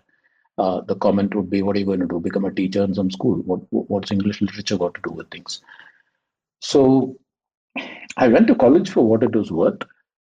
Uh, there was a 6 month period of recovery. I had to get the drugs out of my system. Then I rejoined college, and I just went Naam ke vaste. I went around playing the drums with a sort of ensemble group. Um, Played sevens football, which was very lucrative those days. Played cricket when I could, and the, the first year was languages, English and Hindi, which I did comfortably sail through. The second year was history, which I aced because I love history. And the third year was economics. And I just couldn't understand why. I mean, I understood that part of economics syllabus which had to do with the theories of economics. But there was a subject called Indian economics, which where, for some reason I was expected to know the production of rice and wheat and pulses in India from the time of independence all the way to whenever that damn textbook was written, with no explanation about why these spikes or dips happened. And it was taught by probably one person who should never have been allowed anywhere near a college. He would just, memorize whatever it was the previous night and then come and regurgitate it in class. So I just dropped out. As long as college was there, I kept going and doing all the fun things that I like to do, and then I didn't write the exam, which I think for my family was the final straw. So then I came back to Madras, and yeah, life was, like I said before, somewhat fraught. Mom stopped talking to me. My dad's conversations would be purely functional: do this, do that, go to the shop and get this, whatever. And I think that is when it hit me that it, there was no there was no prospects in those days for somebody who didn't have a degree or a certificate of some kind. Um, so for a while, I was a steward in a restaurant, and then I was playing the drums for a band in a hotel. I gave that up because I remember back then you didn't have these cassettes and stuff. So what you knew about music was what you heard on Radio Ceylon, and there was one program uh, on Indian radio. So they would have this top 10, right? So everybody heard the top 10 and knew those songs. You knew Hotel California because it was top of the pops. You knew thing. So when you're playing in a five-star hotel like Chola, the people who come there are the people who can afford it. And those days, not everybody afforded five-star hotels just on a whim. And these guys would come and they would want to impress whoever they were with their knowledge of music. So they would send up a request, right? There was a song called One Way Ticket back in the day. And that was top of the pops at that time. It was played every single day. And there was one night when I had to play that song seven times because it was requested seven times. I just, end of that night, I just chucked the stick. I just said, look, I can't do this anymore. And I walked out of that. I was telephone operator for a bit because, I mean, dad and mom were both in telephones. And so I hung around there and learned that one. But that got boring. I mean, how many times are you going to say, hello, this is MRF, how can I help you? So, and around that time, there was Indian Express had a page called Youth Inc., which was a combination of youth and ink. It was for young people to write in, fairly bad construct, but it is what it was. Um, I was attracted by a particular writer who was writing under the name Andolika Dove. Uh, Andolika is Karnataka's a raga, very rare, and Dove comes from Dove Landau from Ayn Rand. So I liked the pieces that started coming, and I remember I wrote a letter to the editor about one of those pieces. Next thing I know, I get a postcard from this lady called Aditi Day, who was then the editor of this page and the features page. She said, "Come, if possible, can you come and see me?" So I went to her, and she said, "I love the way you've composed this letter. Do you write?" So I said, "I don't know. I have never really written outside of college essays or whatever it is." Um, So she said, "Will you write for me?" And she started giving me these little assignments for that page, and that started becoming fun. And I think the that is when I realized that, okay, this seems like something I want to do. You think shut down for some reason or the other. By then I met Abraham Erali. Again, Aditi Day sent me to Abraham Erali, who was running a city magazine called Aside. So he would give me a few assignments. The thing is, I was getting to write, but I wasn't really getting. The pay was abysmal, and there was no other, and it was not a full fledged form of livelihood. There was a guy from the Indian Express called Vijay Shekhar who was a brilliant journalist and a chronic drunk. I mean, he was a film journalist primarily, but he was actually brilliant, absolutely stunningly good writer. He literally brushes his teeth with alcohol. So he got kicked out of his job, and he conceived of this idea of starting a broadsheet with almost zero funds, starting a broadsheet which was on South cinema in English. And for the people of that time, it was very rare for the stars of that time to be written about in English because the Bollywood press never bothered with them. So the film fairs and all that, they never appeared. So suddenly we found ourselves on friendly terms with pretty much all the big actors and actresses of that time. People like Mammootty and Mohanlal, Nagamudi Venu, all of those from Malayalam, people like Kamal and Rajni and Prabhu from thing, and they were all very supportive. We look, all we had was an electric typewriter, so we typed the story into the typewriter, and then we cut sheets of paper in galley size, printed it out that way. And because you don't have adjustable font sizes, you only have a single font. So you have to work within a grid with room for expansion. So when you took it to the plate makers, they would expand it to the actual size. And we kind of figured it out on the go. So you learned a lot about production, about cropping pictures and about sizing and you know fitting things in columns and all of that. So we'd spend all day on the sets. We had lunch there. We drank with the stars. Then came back and wrote whatever we wanted. Among other things, funnily enough, I learned a lesson in ethics, a very early lesson in ethics, because there was this uh, character actor and director called Cochin Hanifa. Cochin because he is from Cochin in Malayalam. The guy was making his first feature film, and I went to the set and said, Hanifa ka, I want to do a story on your movie. What's it about? So he promptly called one of his assistants and said, give this boy all the pictures, all of that. And in about 2 minutes, he told me what the story was. I said, look, this was supposed to be a center spread. Let's talk a little bit. He said, this is all I know. This is what the story is. You don't ask me questions. I said, how am I going to fill up the space? He said, you write what you want. So I must have been particularly drunk that day. What I ended up doing was an interview where Cochin Hanifa expounds on international cinema, on Kurosawa and Eisenstein. None of which, so, and it was printed and we would distribute it ourselves. So we took it to various book stands and some of the railway stations and all that and placed it there. Just Shaker and I. And suddenly I walk into the office. Office is Shaker's house, one room in that house. And there's a message for me, call Cochin Hanifa urgently. So I call the set and get him on the phone. I said, what happened? Come and see me. So I go there.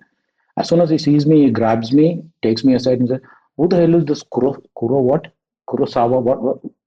Who's he? So I said, okay, what happened? He said, people are coming and asking me questions. Now, some Tamil journalists came and asked me, can you talk more about Kurosawa? I don't know what have you gone and written. And I said, you told me to, make an interview. So I made an interview. And then Shaker told me, don't do this. You don't make up quotes ever. But yeah, I mean, talk of learning on the job, it was one of those things. And after a bit, it just folded because the way we were bringing it out, we didn't have money for the paper, for the printing and stuff like that. So we would go to people like GV Prakash, GV, sorry, who's Maniratnam's elder brother, who used to run GV Films, and say, look, we don't have enough money for the next edition. And the guy would just give you a couple of ads and give you the money right away. Even if he didn't have a movie in the works, it would be just a GV Films kind of ad.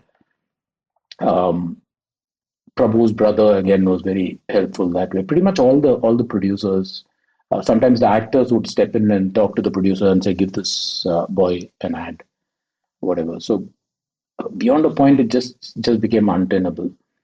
So there was about a period of 3.5, 4 years when I had nothing to do. The one thing I did was attend an interview at Indian Express for a trainee journalist. And the first thing they asked me is, so what have you studied? I said, I'm a college dropout. And they said, oh, we're looking for graduates in literature. And that was the end of that interview.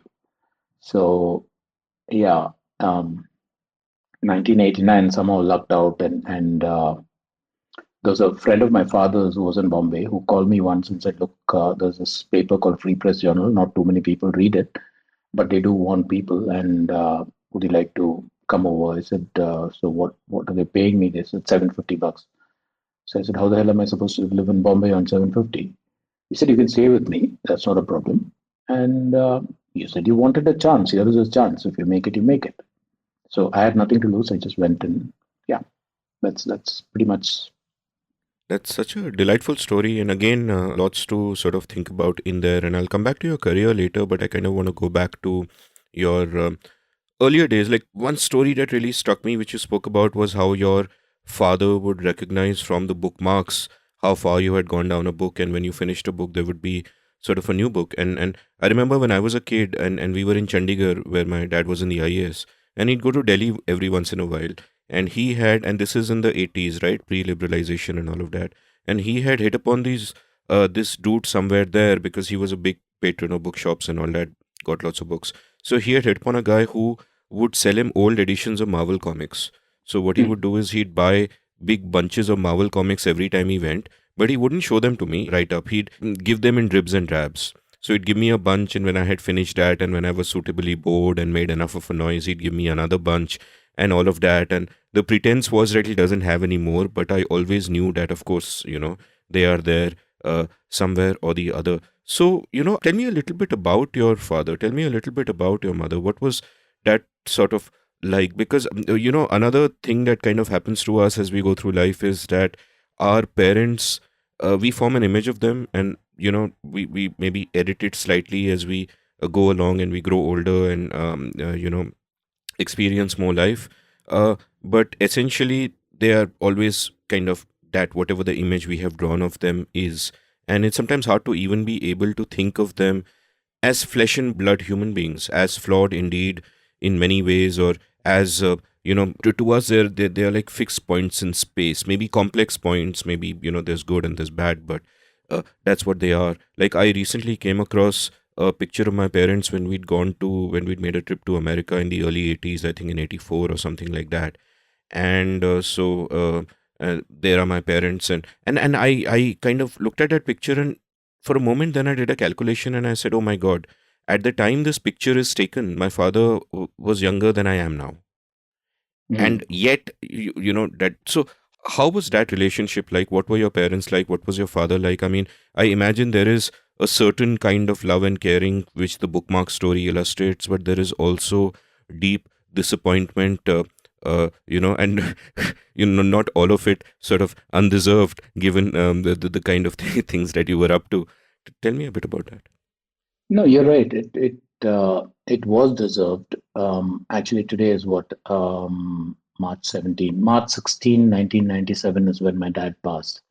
When I was busy covering the India series in the West Indies, the famous 81 not all out and all of that.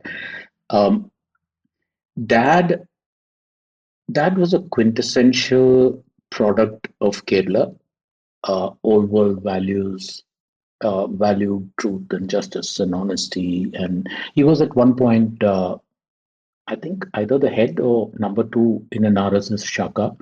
He was religious. He was, I think, the core of my dad's being was that he went at a time when he was doing brilliantly academically, his world fell apart, and he was suddenly in the position of having to actually go and start making a living.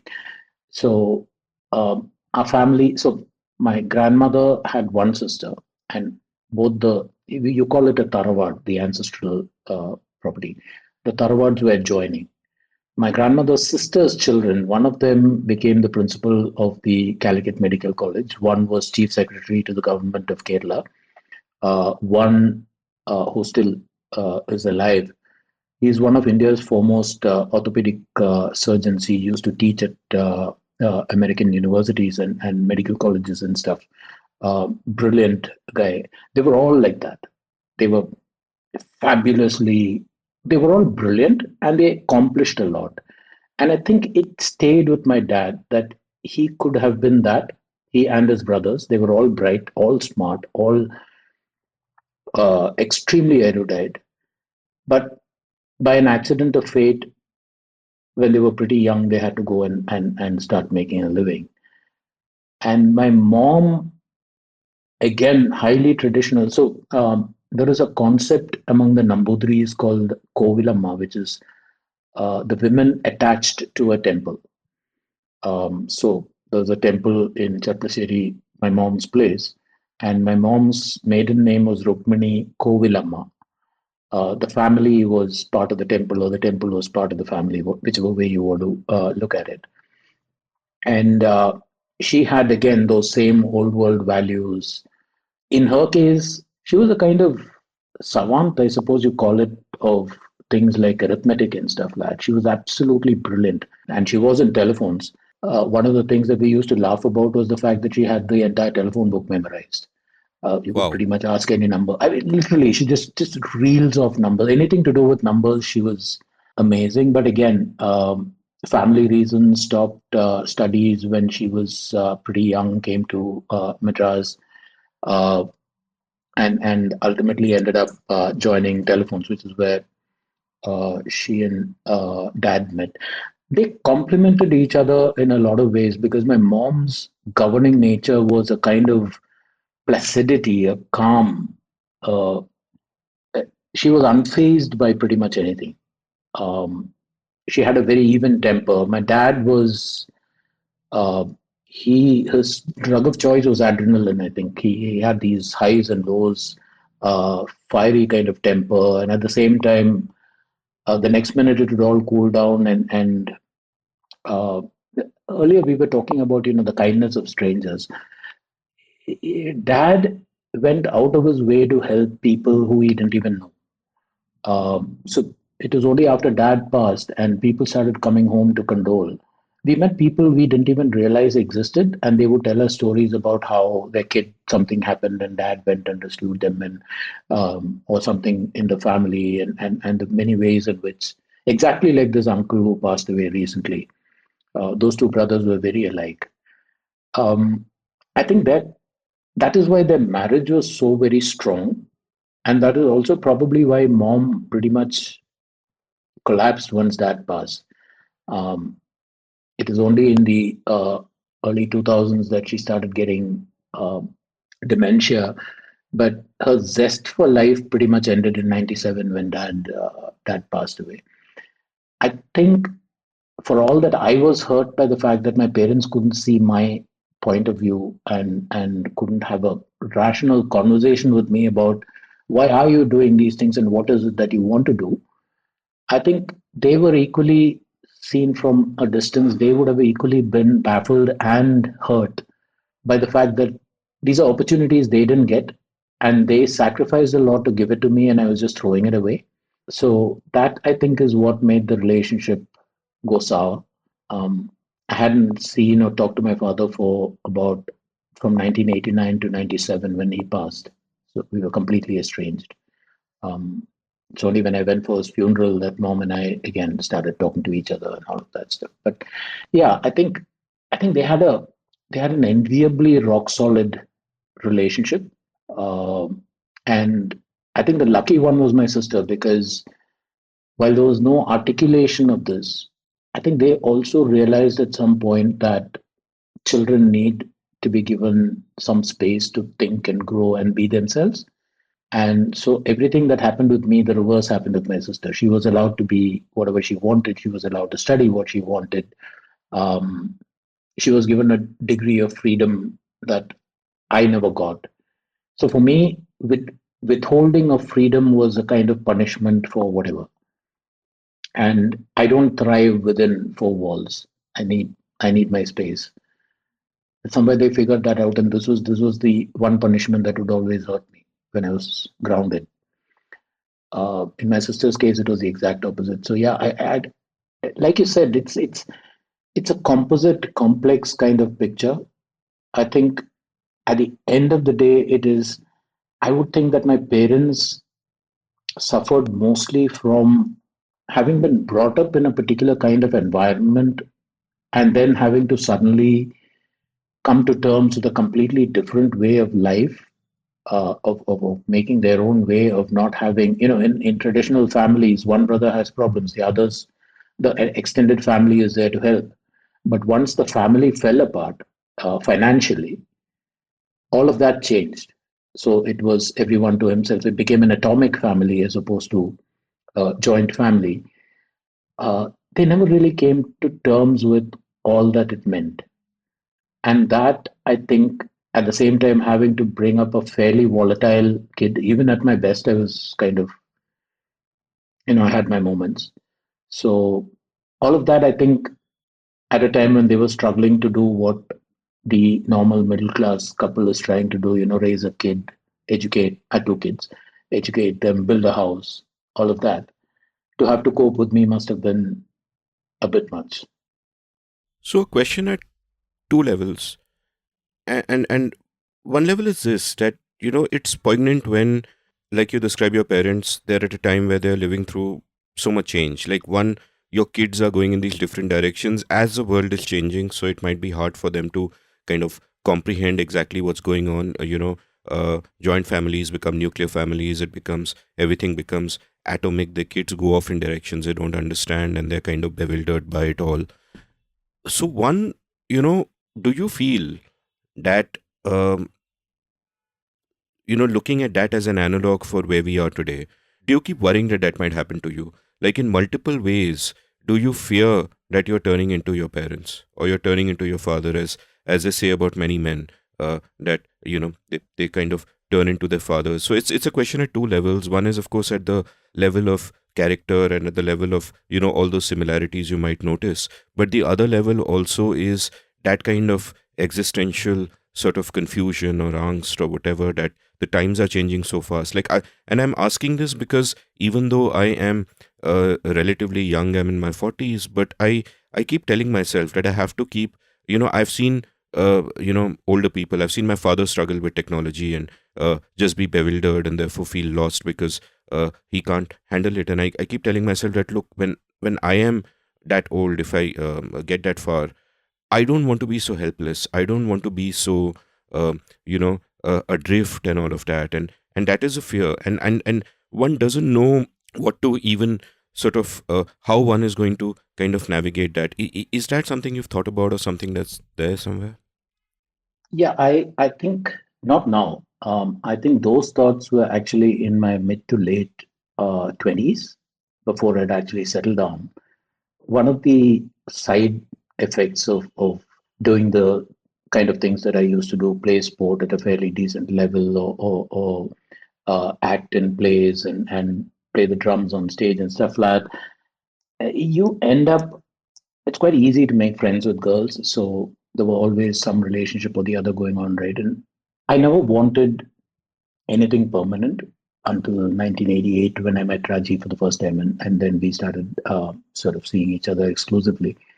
Uh, but even then, I was reluctant to commit because I didn't want kids. Um, that was my fear, that I would turn into my parents. That with the best will in the world, if I see it's one thing to say kids deserve their freedom, but I kept thinking, what if this kid of mine starts doing something that I personally don't agree with? Will I remember my own experiences and let him be, or will I sort of do what all parents do, which is say, we know best, this is not what you should be doing, and all of that. So one of the reasons why we took about 3.5 years of knowing each other before we finally got married was because I never asked. And one day it accidentally, in course of a conversation, it suddenly came up. She said, I've been thinking of settling down with you, but there's this one thing. I don't want kids, and I know that most men want kids. And I was like, oh God, you could have told me this 2.5 years ago and saved me a lot of heartburn. So we got lucky that way. But at a larger level, yeah, I'm now 63, and I can think back to a time when 63 was considered old. You looked on them as your family elder and stuff, right? So suddenly I realized that I'm that now. And I do have that fear of, for one, there are three people in my immediate family who have had dementia, and before they passed, including my mom was the last. So there's always been that. Even if you accidentally forget a name of a book or a thing, and suddenly you're like, oh my god! So you do a lot of trying to recollect things just deliberately to see if your memory is still working. And that is one part of it. The other part of it is that other helplessness that you were talking about, a physical helplessness. So for all that, yeah, the smoking and stuff apart, there are things that I've stopped doing. I no longer drink at home by myself. That I haven't done that for the last 10, 15 years now. I have a beautifully stocked bar, but it's only when somebody comes, and even that is very rare because I've been increasingly, I think, distanced from pretty much everybody. I don't have. You remember when back in the day when we were all in Bombay, we used to hang out in each other's homes, sit and talk late into the night till 1 o'clock, 2 o'clock, get drunk. All of that. There was I honestly miss that so much. I remember Anand Ramchandran, yeah, Sumant, all the bunch of us, and Chandrahas. Yeah, Chandrahas, and those were lovely times. yeah.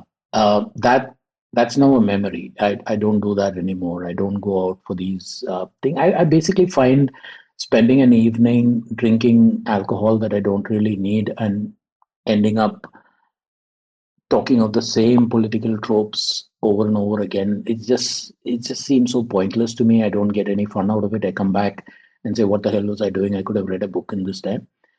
But there is a certain consciousness that don't I don't want to or I can't afford to be physically helpless. So with all of this, I still do. I go out for long walks or I work out at home. I keep track of my fitness, and that fear is ever present.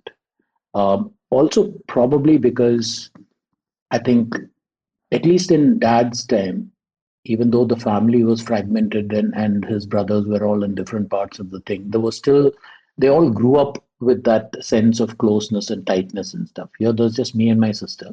She has her own life, her kids to look after, her husband who recently had a heart attack, so she has that on her mind.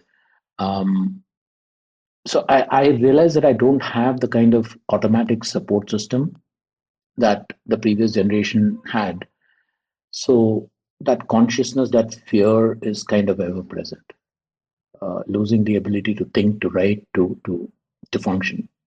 Let's go back to untangling one of the strands which kind of struck me when you were talking earlier about your childhood. And this goes back right to the very start where you spoke about how you grew up in a home where stories were being told all the time. And of course, we have a window pane episode releasing soon on YouTube where you speak about this at length about the influence of storytelling on your writing. So I won't go into that here. But what I am interested in is a couple of tangential things. One is, what role does language play in even the way that we write in English? For example, I have sort of grown up reading English all the time. You spoke about how you would serendipitously discover serious writers because you were basically reading everything. Similarly, my introduction to serious literature was when I came across Dostoevsky's House of the Dead in my father's library, and I thought, huh, that sounds like a fun book, and it just completely changed who I was. I mean, that year I read all of Dostoevsky, most of the other Russian stuff from that era, all of Shakespeare, even before I turned 11, though I probably didn't get most of it. But parallel layer for many of us on that are the languages, whatever Mhm. those languages are. And with me, it was mostly English, really. So I didn't have the benefit of that. I wish I had immersed myself more into literature in some of the languages or culture in some of the languages because I think that has an enriching kind of influence. What was it like for you in terms of maybe Malayalam literature or Tamil literature or Hindi? I guess you wouldn't have read much in Hindi, though you did mention you did well in school in it. So, how do you feel all of that influences you? Because a writer writing in English in the Western world has only the world of English. A writer writing in English in India has all these other worlds. I remember when I went to college, the first day of college, there was this absolutely brilliant English professor, George Matthew. He walked into class and said, "Okay, I want to get to know you guys. So one by one, just uh, talk. Tell me about yourselves." And also hit some of the high spots like, what's your mother tongue? What's your thing? And this one boy stood up, and when he came to the mother tongue part, he said English. And George Matthew looked up and said, his name was Ram Subramanian or some such. So he said, "What the hell do you mean by English?" And he said, "Look, I mean, I read, I write, I think, and I dream in English. So I don't know what else to say. I can't read my mother tongue, Tamil. So English is my mother tongue." And that made me think of what mother tongue really means. Is it the inherited language, or is it the language that you're most at home in? If the latter definition holds true, then it would be English because I think in English. At the same time, by some fluke, I've retained my knowledge of and ability to communicate in whatever brand of Malayalam and Tamil you choose, from the highly literary to the absolute street.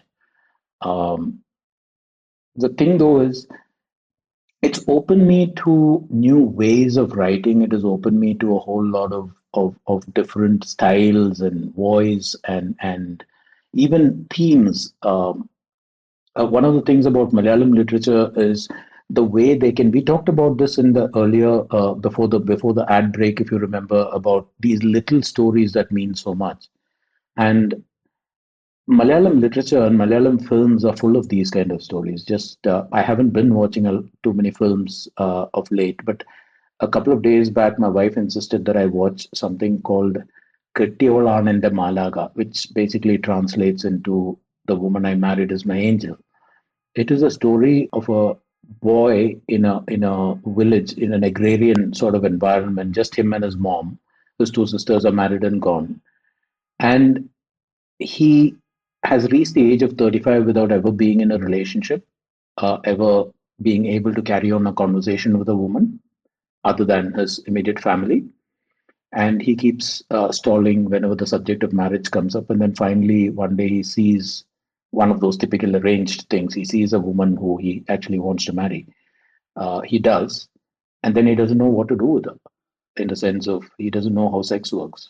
And all he has is the village loafers and the kind of hangers on and stuff. And somewhere this sticks in his head. So he makes all kinds of excuses. On his honeymoon night, he pretends to be having high fever, and he just stays in bed for 2 days while this girl is like running around and getting him food and thing. And he says, "I can't get up," and he's shivering and all of that. He's just making excuses not to be with her. And then somewhere he overhears a conversation about how women like men who are strong and who are does that, and he misinterprets that. He gets drunk, he goes home, and he rapes his wife, and it is fairly brutal to the point where she ends up in hospital. And that becomes a huge problem.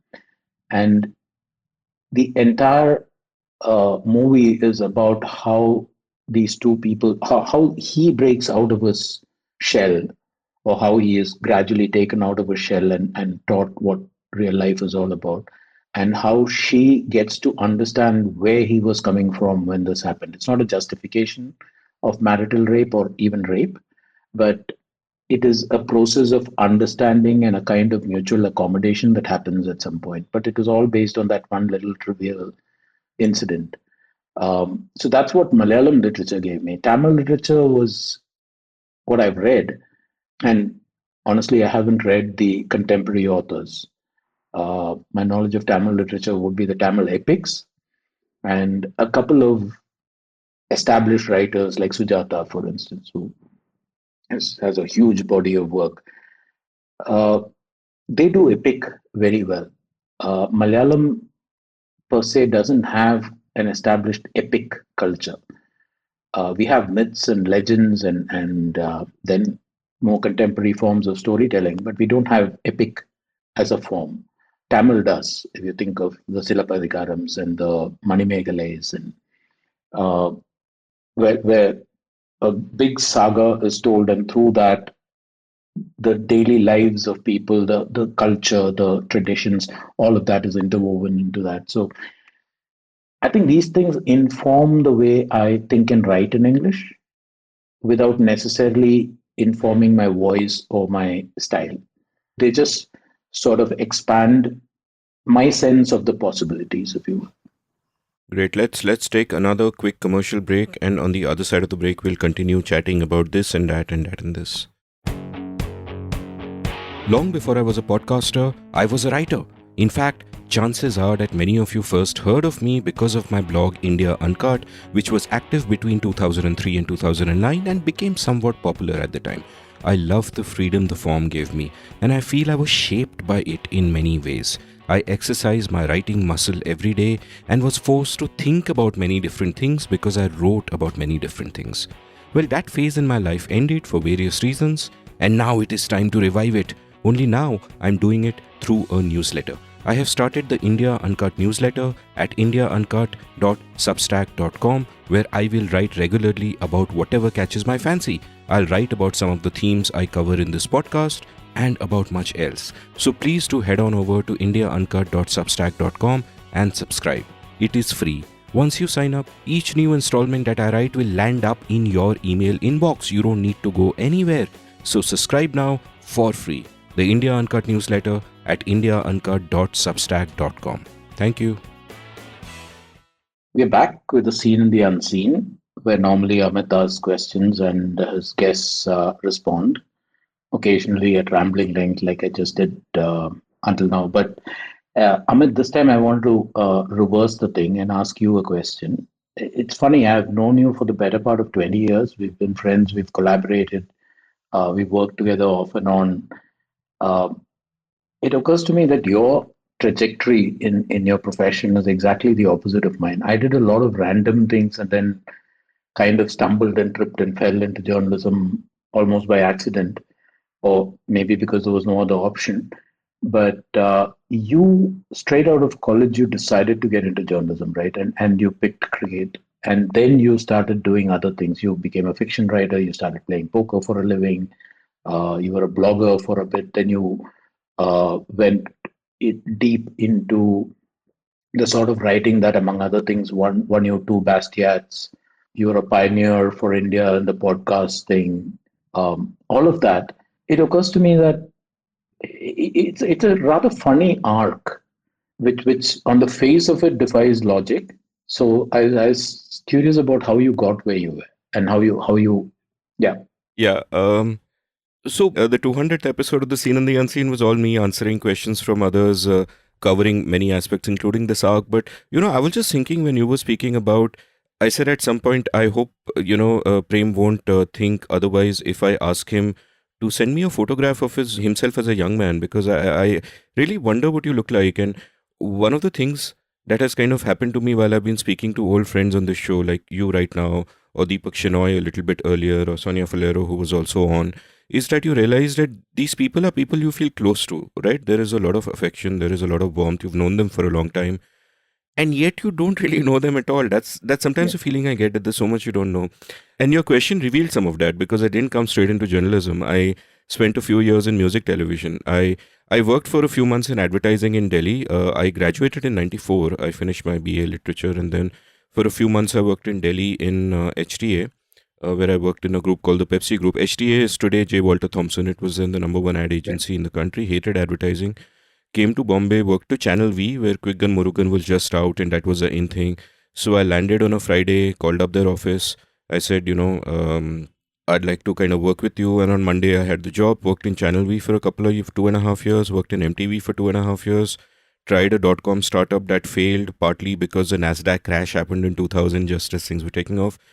Drifted into journalism. Like, my entrepreneurship efforts left me in a bit of debt, and I needed a job.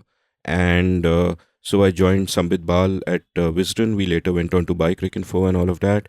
And Sambit was kind enough to cut a deal with the organization where they gave me a sort of a loan which covered, the amount of my debt, and they'd cut it out of my salary every month. Eternally grateful for that. And just a great editor. Like, you spoke of how you Yeah. only worked with Nikhil. For me, Sambit is up there as an editor also, because, and we spoke about this in the window pane session also, how he nurtured so many talented young writers like Rahul Bhattacharya and Siddhartha Vaidyanathan, Chandrahas, Rahul Bhatia, all of these people. So, enormous talent. But, we must not make the journalistic mistake of ascribing a post facto narrative on something that basically randomly happened, which is kind of what happened with me, that everything was random. So the counterfactuals are, of course, interesting. And I just drifted from one thing to the other. And a lot of that is, and it's interesting, I teach this course called The Art of Clear Writing, where I talk about the link between clear writing and clear thinking. But a lot of this journey happened because I wasn't a clear thinker. So I didn't really know exactly what I was aiming for, what I wanted to do. There were all these sort of confusions. And so I stumbled from thing to thing which I enjoyed doing. I've spoken a little bit about this journey in that sort of in the episode that I did. But I think one of the things, and I'll turn this back into a question for you, but one of the sort of realizations I had at some point, like, I think what happens is that there are two sort of transitions that I have seen. One is that moment where you realize you're not exactly young anymore, where you're in your 40s and you still behave like someone who's 25, and you think all of your future is ahead of you. And then you suddenly think, what the fuck, 20 years just passed, while I was procrastinating or not doing stuff. And then one has to reorient oneself, and in a sense that reorientation can also be painful, because there is a point where you realize that, let's get real here, most of my dreams are not going to happen. But there's another reorientation that happens that makes this okay, which is an understanding that you were dreaming the wrong dreams anyway. That happiness doesn't come from achieving A or B or C. It comes, one, to take joy in what you're doing in an everyday basis, to kind of find those little joys, the things that you enjoy doing. Like, I get a lot of joy from these conversations, right? So even if, and that's something in and of itself. And I guess that process of sort of reorienting in these multiple ways, of course, for me is sort of ongoing. But how has it been for you? For me, I think there are two things that I can think of. One is I look at myself today and I think I'm not going to say it's my abiding fault or that it's a problem or a weakness or whatever. It is a complete lack of ambition. And I've tried to figure that out. And I realized that, those 8 years when between my dropping out of college and between finding my feet, it was so hellish and it nearly drove me to taking my own life a couple of times. And the one thought that I had in my head all that time was somehow I want that opportunity to prove that I have what it takes. Because when everybody around you is running you down and saying that you'll never amount to anything, and inside you, you know that if you had that opportunity, you could do this. It becomes a terrible place to live in. And so I came to Bombay, and I remember my first day at Free Press. Mr. Kanapalli called me into his room for an interview, and obviously I had no degree or anything to show him. Um, so he said, "Fine, I'll take you on as a trainee, and after a month, I'll give you a test in English." Um, which, in a funny kind of way, kind of amused me. But what I remember about that day is after that, I was somebody, he called somebody into the room and said, show him a table and chair where he can work. And I went and sat down, and suddenly I got up, ran to the loo, and I threw up. And I think it was the realization that all this time I had been living in this world inside my head where all I needed was a chance to prove my point or to prove that I had what it takes. And suddenly here was that chance. And I think I was struck by the dread that I would fail. And then the one justification I had for all the mistakes I had made till then would also vanish. And I just barfed. Um, and as it turned out, some 4 days later, I was looking at the pages as they were being made, and Mr. Kanapalli's editorial, there was an error of both fact and syntax, which I corrected, and he wasn't there. So I just took a call, I corrected it. I didn't know what was right and wrong at that time, right? So next morning I went to him and said, there was this problem yesterday and I've corrected it. And he sort of took a look at me and said, okay, you can go home now and come back in the evening. So I was like, what is that about? He said, you come in the evening, I'll let you know. So I go back at about 6 o'clock and he was waiting for me. He said, I want you on the night shift and start making pages. And straight away he said, I don't think you need any test or something. And I think what happened in that moment was I realized I had what it took. And that was it. So if you spend 8 years locked inside of yourself and only wanting to accomplish that one thing, which is just get that chance, just prove to yourself more than to your family or to whoever that you can do this. And then you tick that box. I was suddenly left with no more boxes to tick, and I still don't have any boxes to tick. I think now the only thing is I similarly this dream which led to the starting of Peeply. Even before that, when I was in Yahoo, and to the extent that was possible, I bargained for budgets to do. We had this thing called originals, where people went out and reported at length on various stories that were not really chasing the headline so much as narrative. I remember we won a whole heap of Red Ink awards for those stories. That was with Nisha and Gautam Jain. And then Aarti went out and did something called River Diaries, which was what caught Paul's attention in the first place. And then we started Peoply with this dream that there is still both a market and a need for deep, immersive journalism. Journalism that looks not at what the headlines are, but what. So we said, look, if you're looking at the long term, India has about two, three problems. One is the problem of water resources, basically an environmental problem. Water is central to it, but there is a lot of dominoes that then start to fall once you start interfering with the water supply. The second is a combination of healthcare and education, which is one of the things that, to my mind, is holding back this country's productivity in a good way. One, we keep talking of the demographic dividend, and there's no way to capitalize on that dividend if the kids are not being given an education that is of some use to them in their life. If they're not productive, if they end up, working in malls and stuff like just to earn a subsistence living, it's what do they call it? Disguised unemployment. Um, if that is the case, you're losing out on that. And the third is what we call development, which isn't really. We are putting up these structures here and there, but we're not connecting the dots at all, which is what Rahul Bhatia was doing. If you remember, he was talking about one factory that produces condensers, which is required by another factory at 180 kilometers away. And to carry this condenser across that distance of 180 kilometers takes almost a year because our roads are not equipped to deal with that kind of massive uh, transport. So these are not headlines, but these are issues that will ramify. And funnily enough, for instance, Aarti, I remember, went to Sundarbans on one of her early explorations, and she came back and she talked to me and then wrote about this moment when she was in this little boat. And in the Sundarbans, by about 5 o'clock, you have this enormous mist that shrouds everything, fog that shrouds everything. You can barely see to the, if you hold your hand out in front of you, you can't see your hand. And the boat suddenly veered. She nearly toppled off the boat. And it turned out that right in front of her, the boatman had seen it in the nick of time. There was a huge tanker coming towards them. No lights, no sound, no nothing. And she was talking about what this means, the possibility. The Sela River is a protected, the Sundarbans is a protected environment. It is a UNESCO project and all of that.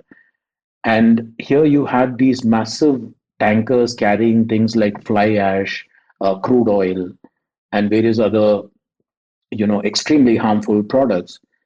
And she said someday there's going to be a crash, and soon enough, 3 months later, there was, and 350,000 liters of oil spilled into that thing and completely ruined that environment. For subsequent to that, there have been at least four or five other tanker mishaps that I know of. Fly ash, fertilizer, all kinds of things have been dumped into that extremely sensitive ecosystem. So I believe that it is necessary to tell these stories. I believe that it is necessary. And increasingly, you're looking at a media world where there is no space for this kind of storytelling.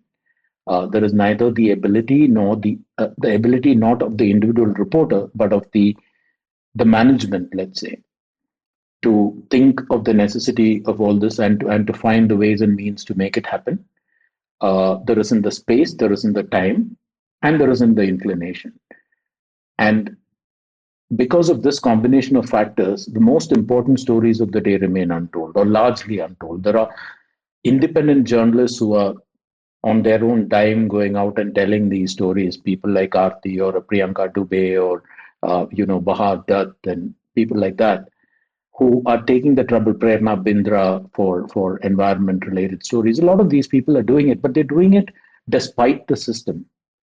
And I think the only dream that remains is to create that system, which is what we try to do with people. But convincing people that it is worth investing in, I failed at, and I don't know how to turn that around. So yeah, there is, to your question, it's kind of, in one sense I have no ambitions. In the other, I have this one, or at least in one sense, I have no personal ambitions. I'm not. I have to do this particular kind of journalism, or I have to write this book, or I have to do X, Y, Z. None of that seems to matter, and it hasn't mattered since that day I told you about my first week. But at a larger level, I suppose this is the one thing that haunts me, that I wasn't able to make it work. You weren't able to make what work? This project of This doing people, long form, yeah. yeah, Peoply or any variant of that, but essentially the idea of consistent beat reporting on the seminal issues, the issues that will really make a difference to this country in the coming years. Uh, that So, let's talk about your time in journalism and journalism itself. But before we get there, I'm sort of interested in, I mean, I think if one was to rephrase the question as not as what ambitions may be and how you've recalibrated them, but what are you driven by? And what you seem to be describing at that early phase is that you're driven by the desire to prove that you're not a waste, that, that you can excel. And that comes to you on that day when you're put on the night shift and you don't have to do the English language test as such, and that's a personal drive fulfilled. And now what it seems to you, and something that resonates with me, is that there is a drive that is almost dual. One, it comes out of a passion for what you do, which is journalism and the writing, and two, it comes out of caring about these issues which have become important to you. And obviously the two of them come together. Like, again, for the benefit of my listeners, Peeply at peeply.org was a project that Prem put together after he had left Yahoo, where he was a managing editor for a long time. And it was all about this deep, immersive, long form journalism. And you mentioned, Rahul Bhatia's story there. And there's also a famous FT story about how, I forget which those two cities are, South Indian cities, whether it's Chennai and Bangalore or Chennai and Hyderabad or whatever, I forget. But basically, at that time when FT did the story a few years ago, if you wanted to send goods from one city to the other, it was cheaper to do it via Paris than directly, because of all the shit that happens at state borders and so on. And by the way, another aside, I finally ventured out to meet someone recently, and I went with Rahul Bhatia to meet him for coffee at a nearby restaurant. And they had this bizarre thing that they had this large outdoor section where they were not allowing anyone to sit, but everybody could sit indoors, which was full of these shouty kids and air conditioning and all of that. So I think people really need to think about this shit. It should absolutely have been the other way around. But my question is this, that, obviously we see here a kind of a deepening of one's mental makeup, in the sense that initially the driver is personal validation and I want to do this and I want to prove myself. And then later the driver becomes something else. And part of the reason the driver becomes something else is that you are forming a frame through which you look at the world. And that gets sharper and sharper as it kind of goes along. In a sense, your picture of the world gets more and more high definition as you gather more and more dots to connect. So tell me a little bit about that process of worldview forming, because despite growing up in a generation after you, till I was almost an adult, I did not know much about, political theory. I didn't know what left or right was. I had mildly left liberal inclinations in college because it seemed compassionate. It seemed a good way to go. And, extremely unformed. And it's later in adulthood that I started reading much more and kind of figuring stuff out for myself. So what was that process like for you of forming that frame through which you look at the world? Whether it is looking at politics, whether it is, say, looking even at journalism or society or the world around you. What was that like? I think politics and society predate my involvement with journalism, largely because ours was, and whatever vestiges remain, It remains a hugely political family. I did mention my dad's involvement with the RSS. Uh, One of his younger brothers was a Marxist. And there was a time when he was in hiding because he was supposed to be involved in a murder case, political, whatever. And dad moved from the RSS to hardcore left. Hardcore, as in his thinking went left. Mom was a diehard congressperson till the day she lost cognition. I mean, I keep saying this in mom's religious worldview, there are four goddesses: Saraswati, Lakshmi, Parvati, and Indira Gandhi. Uh, so, dinner, obviously, when the family gets together, dinner tends to be quite fun because everybody's shouting at each other about, you know, their various political differences are being aired. And growing up in the kind of family I did, it was difficult to escape. Not that I wanted to, but culture and societal change for that period was so intrinsic to our lives that it became, again, staple fare of conversation. So those things kind of came to me by default. And my first few years in journalism were largely political journalism or feature writing. There was a brief foray into Bollywood because midday, and therefore it was needed. But these were the kind of things that I would get to do. Cricket happened by accident, and after about 5 years of that, I think I mentioned this in the window pane session as well. One, I was no longer taking a delight in it that I once did. I was losing even the fandom for the sport. Forget about the journalistic urge to view the next match and write about it. Even that joy that I used to have as a fan was getting bleached out of me. A lot of external reasons, you know them as well as I do, the match fixing and the growing sense that you were seeing a kabuki play rather than a cricket match. That what was going on behind the mask was different from what we were perceiving in front of it. Um, and then I went back. After that, there was that period in New York where, you know, working on India abroad, it left a lot of time to myself to sort of reassess and like you said, reset. And I realized that for me, until that point in time, I had done very little in terms of environmental journalism or issue based journalism. It was mostly, unless you count politics as an issue, it occurred to me that that was what I wanted to do, which is why when I came back, I did a bit of that and then left Rediff, came to Yahoo, realized that I now had the levers, or at least some of the levers in my hand, as long as Yahoo was being run out of India. I could work with the managing director on budgeting and stuff like that. So started giving increasing prominence for that kind of thing, going out for that kind of stories as well. I think that is how it evolves, that these are your personal preoccupations. Look, I lived on land. My grandfather being what he was, by the time I was 4 and 5, I had a little spade and a shovel and an axe of my own, scaled down to size. And he would take me out into the fields pretty much every day. And he would insist that I learn all the basics: how to dig a trench, how to chop down a tree, all of that, or chop it up into firewood. You know, all the basics, work with your hands and stuff. And that was part of my formative years, right? So it never quite left me, that sense of importance of land and how people and land interact with one another.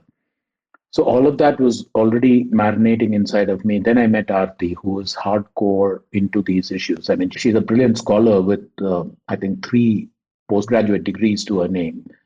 Had a great job in Intel, quit all that, wanted to do this.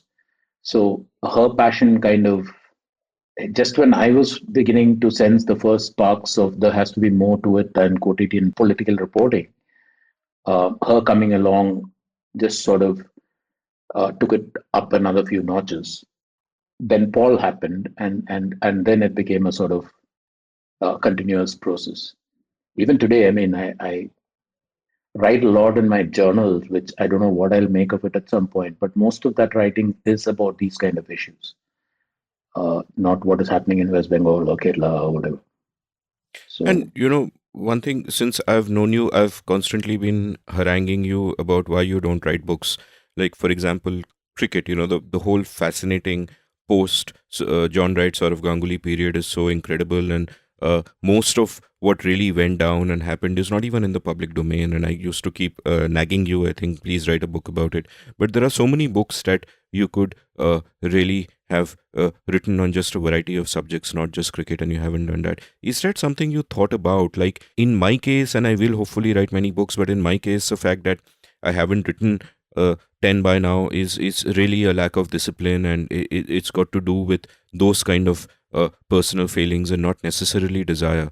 But in your case, did you look at writing books as something that you would do? Is that something that waxed and waned with time at different periods? How was that? Like one reason I think that I was thinking the other day about, why should one privilege writing a book as necessarily the pinnacle of a certain kind of artistic or intellectual achievement? Like it seems like a standard end goal.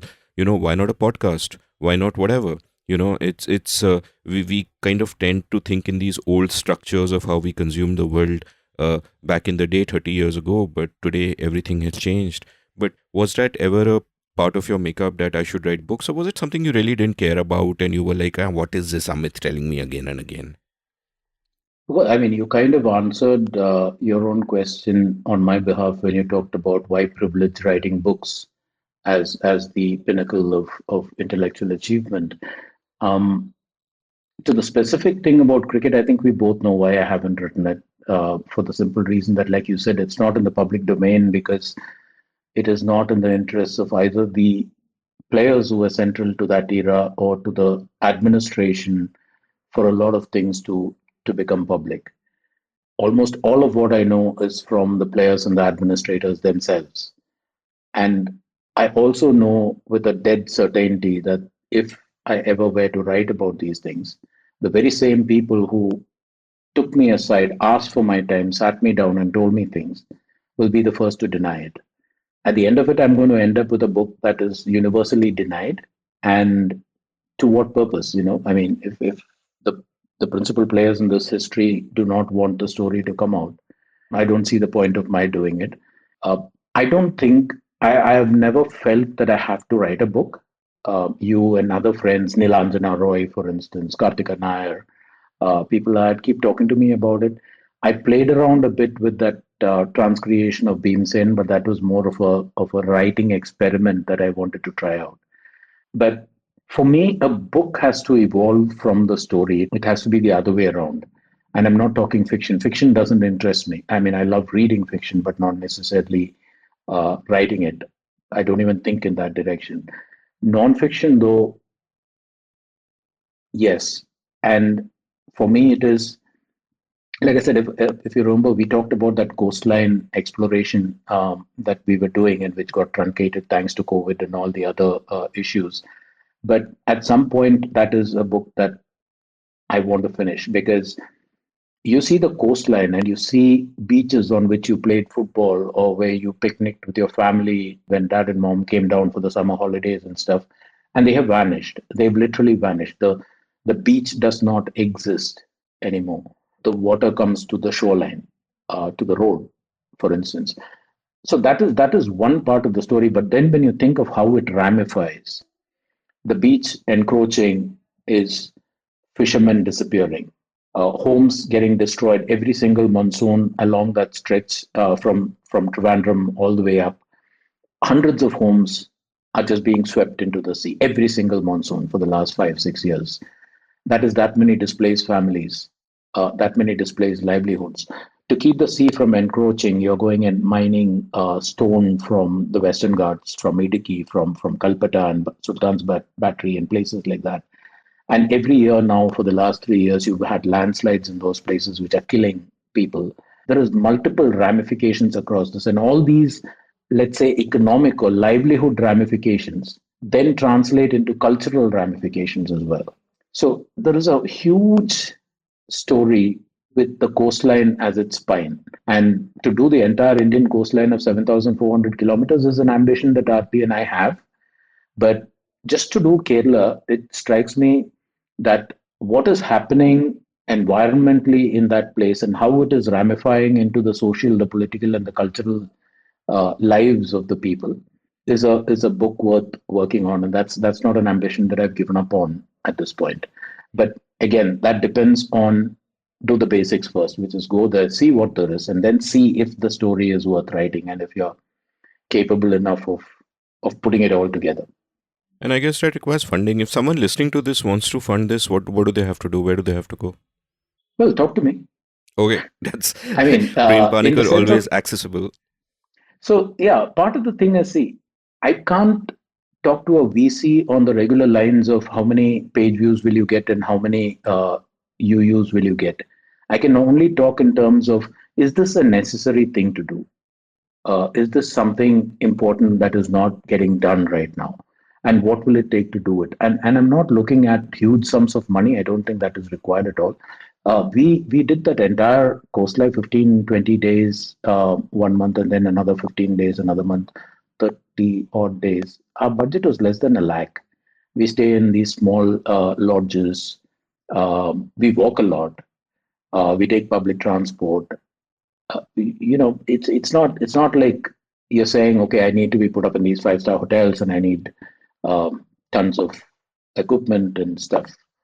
But there needs to be somebody willing to do it because it is a good thing to do, not necessarily because the ROI can be calculated on an Excel sheet. And I haven't found that person. So Very wise words. Hopefully, you will through this episode. I have great hopes for that. So let's kind of talk a little bit about journalism, and we've done this before. I think in 2017 we did this. If I remember correctly, we did an episode called "The State of the Media," where we mhm. spoke about where things are. And those days my episodes were much shorter, though I think this was a 1 hour episode, but I don't quite remember. But I still can't quite get a handle on what the media will look like 10 years later. Like, one thing that is clear to me is this: a couple of big changes.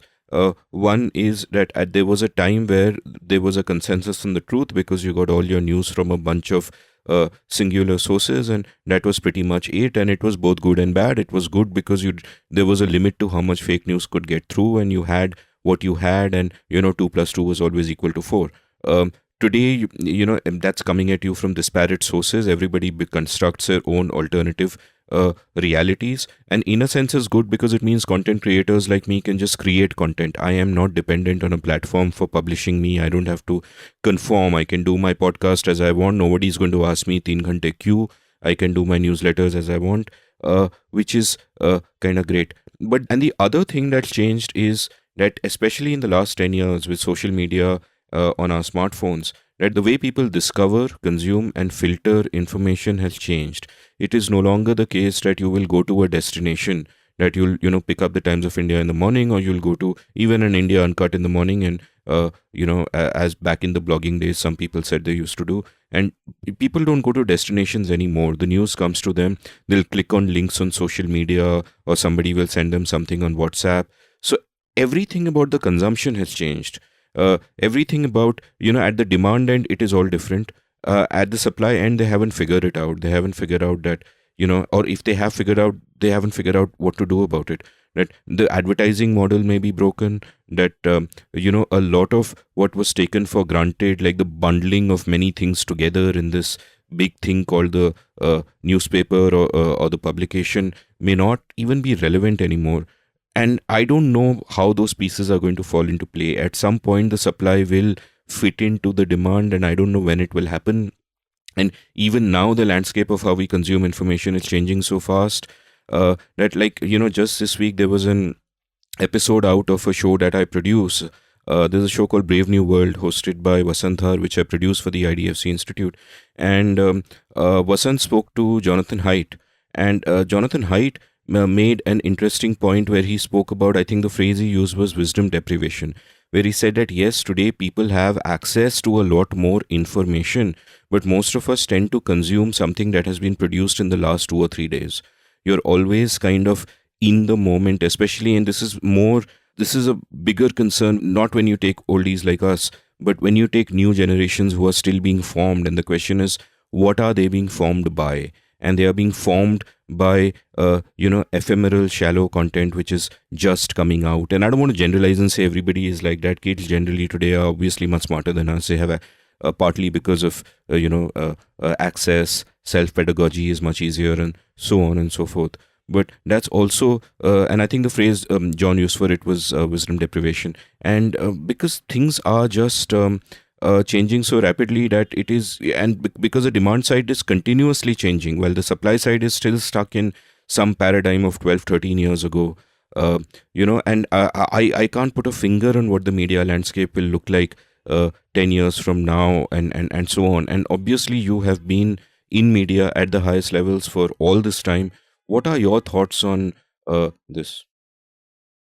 Look, I mean, the smaller point about the democratization of media is, I think, a wonderful thing. It's you talked about your podcast, but you could also have equally with the same amount of relevance talked about the writing group that you formed, which is now producing content at a rapidly increasing both pace and quality, not just the quantity of stuff that your cohort is turning out, but also the quality of stuff and the way they are systematically broad basing their interests so that they're covering more and more ground, which is a good thing. But as far as conventional media is concerned, I think it has fallen too deep into a trap of its own making. And instead of trying to climb out, they're reaching for a shovel.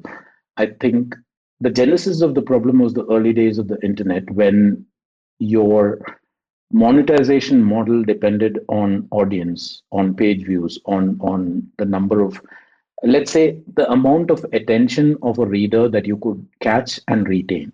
So if your content was good enough to make a person spend X minutes on that site and to revisit that site multiple times a day, you had a good chance of making it with the advertiser. Two things have happened subsequently. One is that more and more media houses have come up. Every media house operates on this Excel sheet model of what are our page views, what are our unique users, what is our repeat visits and stuff. In order to accomplish these goals without thinking of why you want to accomplish these goals, what the media houses are doing is churning out more and more irrelevant content. For instance, one of the better run websites that we have in India today. The other day, I saw this link on Twitter. This video went viral, blah, blah, something. And I just clicked on it to see what the hell they were talking about. And it was one of those random moments. And I realized that what they had done was this was a video that had gone viral on Twitter. Somebody had posted it. All they'd done was embed that Twitter in this page, and that's it. Gave it a headline and pushed it out. Why would you do that? It's already viral on Twitter. You're hoping to ride that virality for a few extra page views.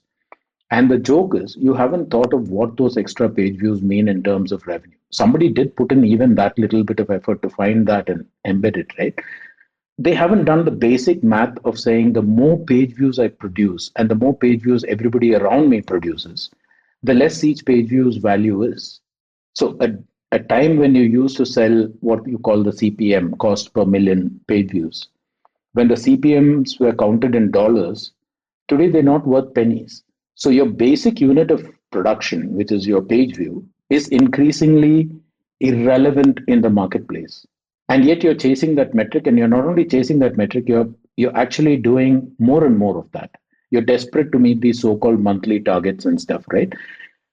Now, having done all that, you are not clearly making money. Therefore, your annual cycles are okay, we have a lot of red ink, therefore, lay off a few more people. Your quality comes down. The remaining people are put to the job of churning out more content. The relevance of that content to the average consumer is therefore getting depleted. And it's a vicious cycle. And you're not, at no point are you hitting the pause button. You talked about, as an individual, the times that we reset ourselves, that moment when we think, okay, what have I been doing and why am I doing this? And is this what I'm supposed to be doing? And media, by and large, has not done that, nor have they explored potential. It is not for lack of alternate revenue options, so much as the media is in the trap of thinking that this is the only way. In fact, I remember making a presentation when I was in Yahoo about how Yahoo could be monetized. And everybody in the room said, okay, brilliant ideas, blah, blah, blah. And nothing happened. And then a friend of mine in another website, when I left Yahoo, he came down to Bangalore and said, I wanted to talk to you about monetization. Do you have any thoughts? And I gave him two, three of these ideas, and he said, will you come and help us do it? And I said, look, I'll give you the ideas, just do it. It doesn't matter, because at that time I was more preoccupied with people. Um, it didn't happen. Years passed. And I've had the same conversation and these exact same ideas at least four times to my recollection. And at no point has anyone shown, they've all shown great enthusiasm for the thought, but it does take an effort to say, okay, I'm going to stop doing what I'm doing today in order to do this tomorrow. And that they're not willing to do. So you're ending up in a trap where your single biggest sponsor is the government. It is the government advertising that is the government advertising, the personalities' presence at your events. These are your primary monetization models. If that is the case, you're then captive to become, I mean, you automatically sink to being a propaganda outlet for whoever is in power at that particular time. And that's a trap from which you can't climb out of until you stop that dependence. Now, as long as you are that in that particular trap, the problem is you become less relevant to the audience because propaganda does not, it's not subtle, it's sledgehammer stuff. And people see it. I mean, we talked about this, I think, in the writing class episode as well, that people are very, very good to spot fakes. And the same way, they're very good at spotting when there is an agenda behind what is being written. So you've now gotten into the self perpetuating cycle. And part of the problem is that the people who are sitting in positions of authority in media houses do not spend the time to explore their own ecosystem. They do not spend enough time to see what is working elsewhere and why it is working. What model is adaptable to this country? What is the model that is probably not used somewhere else but will work in this country because we have scale? None of those questions even come up in these management discussions. What does come up is how do we get 25% growth quarter on quarter? In fact, in Yahoo, I actually asked that question when I was asked how I was going to ensure 25% growth. I said, the last quarter, these are the numbers we've done. How much of it did you sell? The guy didn't have an answer. I did. I told him you only sold 35%. So what are we going to do with this 25% growth when you can't even sell what I'm producing right now? So yeah, the future of media is frankly in the media's own hands. If they don't see the trap that they've fallen into, and if they continue to dig deeper, pretty soon you become irrelevant to the audience. You make the point. Increasingly, nobody goes to a website, right? I mean, learned behavior for you, for me, in the morning, you needed to catch up with news. Therefore, you had one or two preferred news sources, whether it is Times of India, Hindustan Times, or Hindu, whatever it is. But you went to that website at the time that you stopped actually reading the physical paper. You went to the website and you went through it. You wanted to know about cricket. Therefore, you went to ESPN Cricket Info. And similarly, you had certain specific interests. So you had a set of about maybe 10, 12 bookmarks, which was the first thing that we did every morning, cycle through those bookmarks and catch up with the world and whatever happened while we were asleep. Today, there is no URL that you type in. And that tells you that there is no website that has become of even remote relevance to us. It doesn't matter. I'm operating under the assumption that if it is important enough, somebody on social media will be talking about it and I will find it. And that is not because of the rise of social media. People are putting the cart before the horse in that particular argument. It is not the rise of social media that is making the newspaper irrelevant so much as the newspapers made themselves irrelevant. And therefore, people are turning to alternate sources of news or information. For instance, why do your podcasts work? Your guests talk brilliantly about a huge variety of subjects. I mean, the last two guests you had Ghazala Wahab, before that you had Ani Zaidi, before that you had Deepak Shenoy. All three are entirely different. The areas of expertise are different. Their subject matter is different, right? Why is all this not part of mainstream media? If it is irrelevant, your podcast wouldn't work. If your podcast is working, it does say that these are themes and topics and ideas that a certain section of the audience is actually interested in. They are willing to invest what 3 hours of time listening to all this. I know media houses that would kill for 3 hours of your attention, and advertisers who would die to get that kind of time spent on a website. So, I mean, for newspapers to say, social media has killed us and Facebook is doing this to us and all that, sorry, you did it to yourself. Marvelous. So there's lots there to unpack, and I'll unpack some of it. But since you mentioned sort of the clear writing community, I'll quickly take a brief digression to tell listeners about that. So basically, I started this course, The Art of Clear Writing, in April last year, and I'm on my 11th cohort right now. And around the ninth cohort, the former students kind of got together and they formed this separate online writing community. Which I am a part of, but not the grand poobah, as it were. I'm just another member, and so are you, in fact. And it's voluntary, it's free, and it's only for people who've already done the course, so they kind of share the same frame of reference and all that. And they give each other prompts, exercises. We have this YouTube channel on which, we've spoken to Prem recently. Before that, we spoke to Nilanjana Roy and Akar Patel about writing. We have a newsletter at windowpane.substack.com. We have reading groups, book clubs for fiction and non-fiction, and now they're talking about forming a film club as well. So a lot of enthusiasm, a few hundred people, lots of action there. Now, kind of getting back to why has this podcast taken off? And that's something I've thought about because it caught me by surprise. When I started, I thought attention spans are shallow. You got to grab them in the first 15 minutes, first 15 seconds. Don't do anything longer than 20 minutes. That was all bullshit. And it was all received wisdom that came from YouTube and may not even necessarily be true for YouTube anymore because there are interesting new things happening there. But we can talk about that some other time. But one reason for this is that if you look at the media, you have in the past described the Indian media as being an inch deep and a mile wide. And that's exactly what it is. And it is like that for different kinds of incentives. One obviously is that if you look at news television, why is it so shallow? Why is it so shouty and screamy and in a race to the bottom? Because there are price caps on, for example, subscribers, which means that most of your revenue has to come from advertising, and that proportion of advertising revenue to subscriber revenue is incredibly skewed, far more than any other country. And therefore, there's a race to the lowest common denominator. When you invest a lot in big media, you want your money back, you're racing for that lowest common denominator, so you keep it shallow, you can't afford to go too deep. And here's an interesting nuance here. What this means is not only that you cannot cater to a niche, what it also means is that you never even discover a niche. A niche doesn't know that it exists because people aren't throwing things at the wall.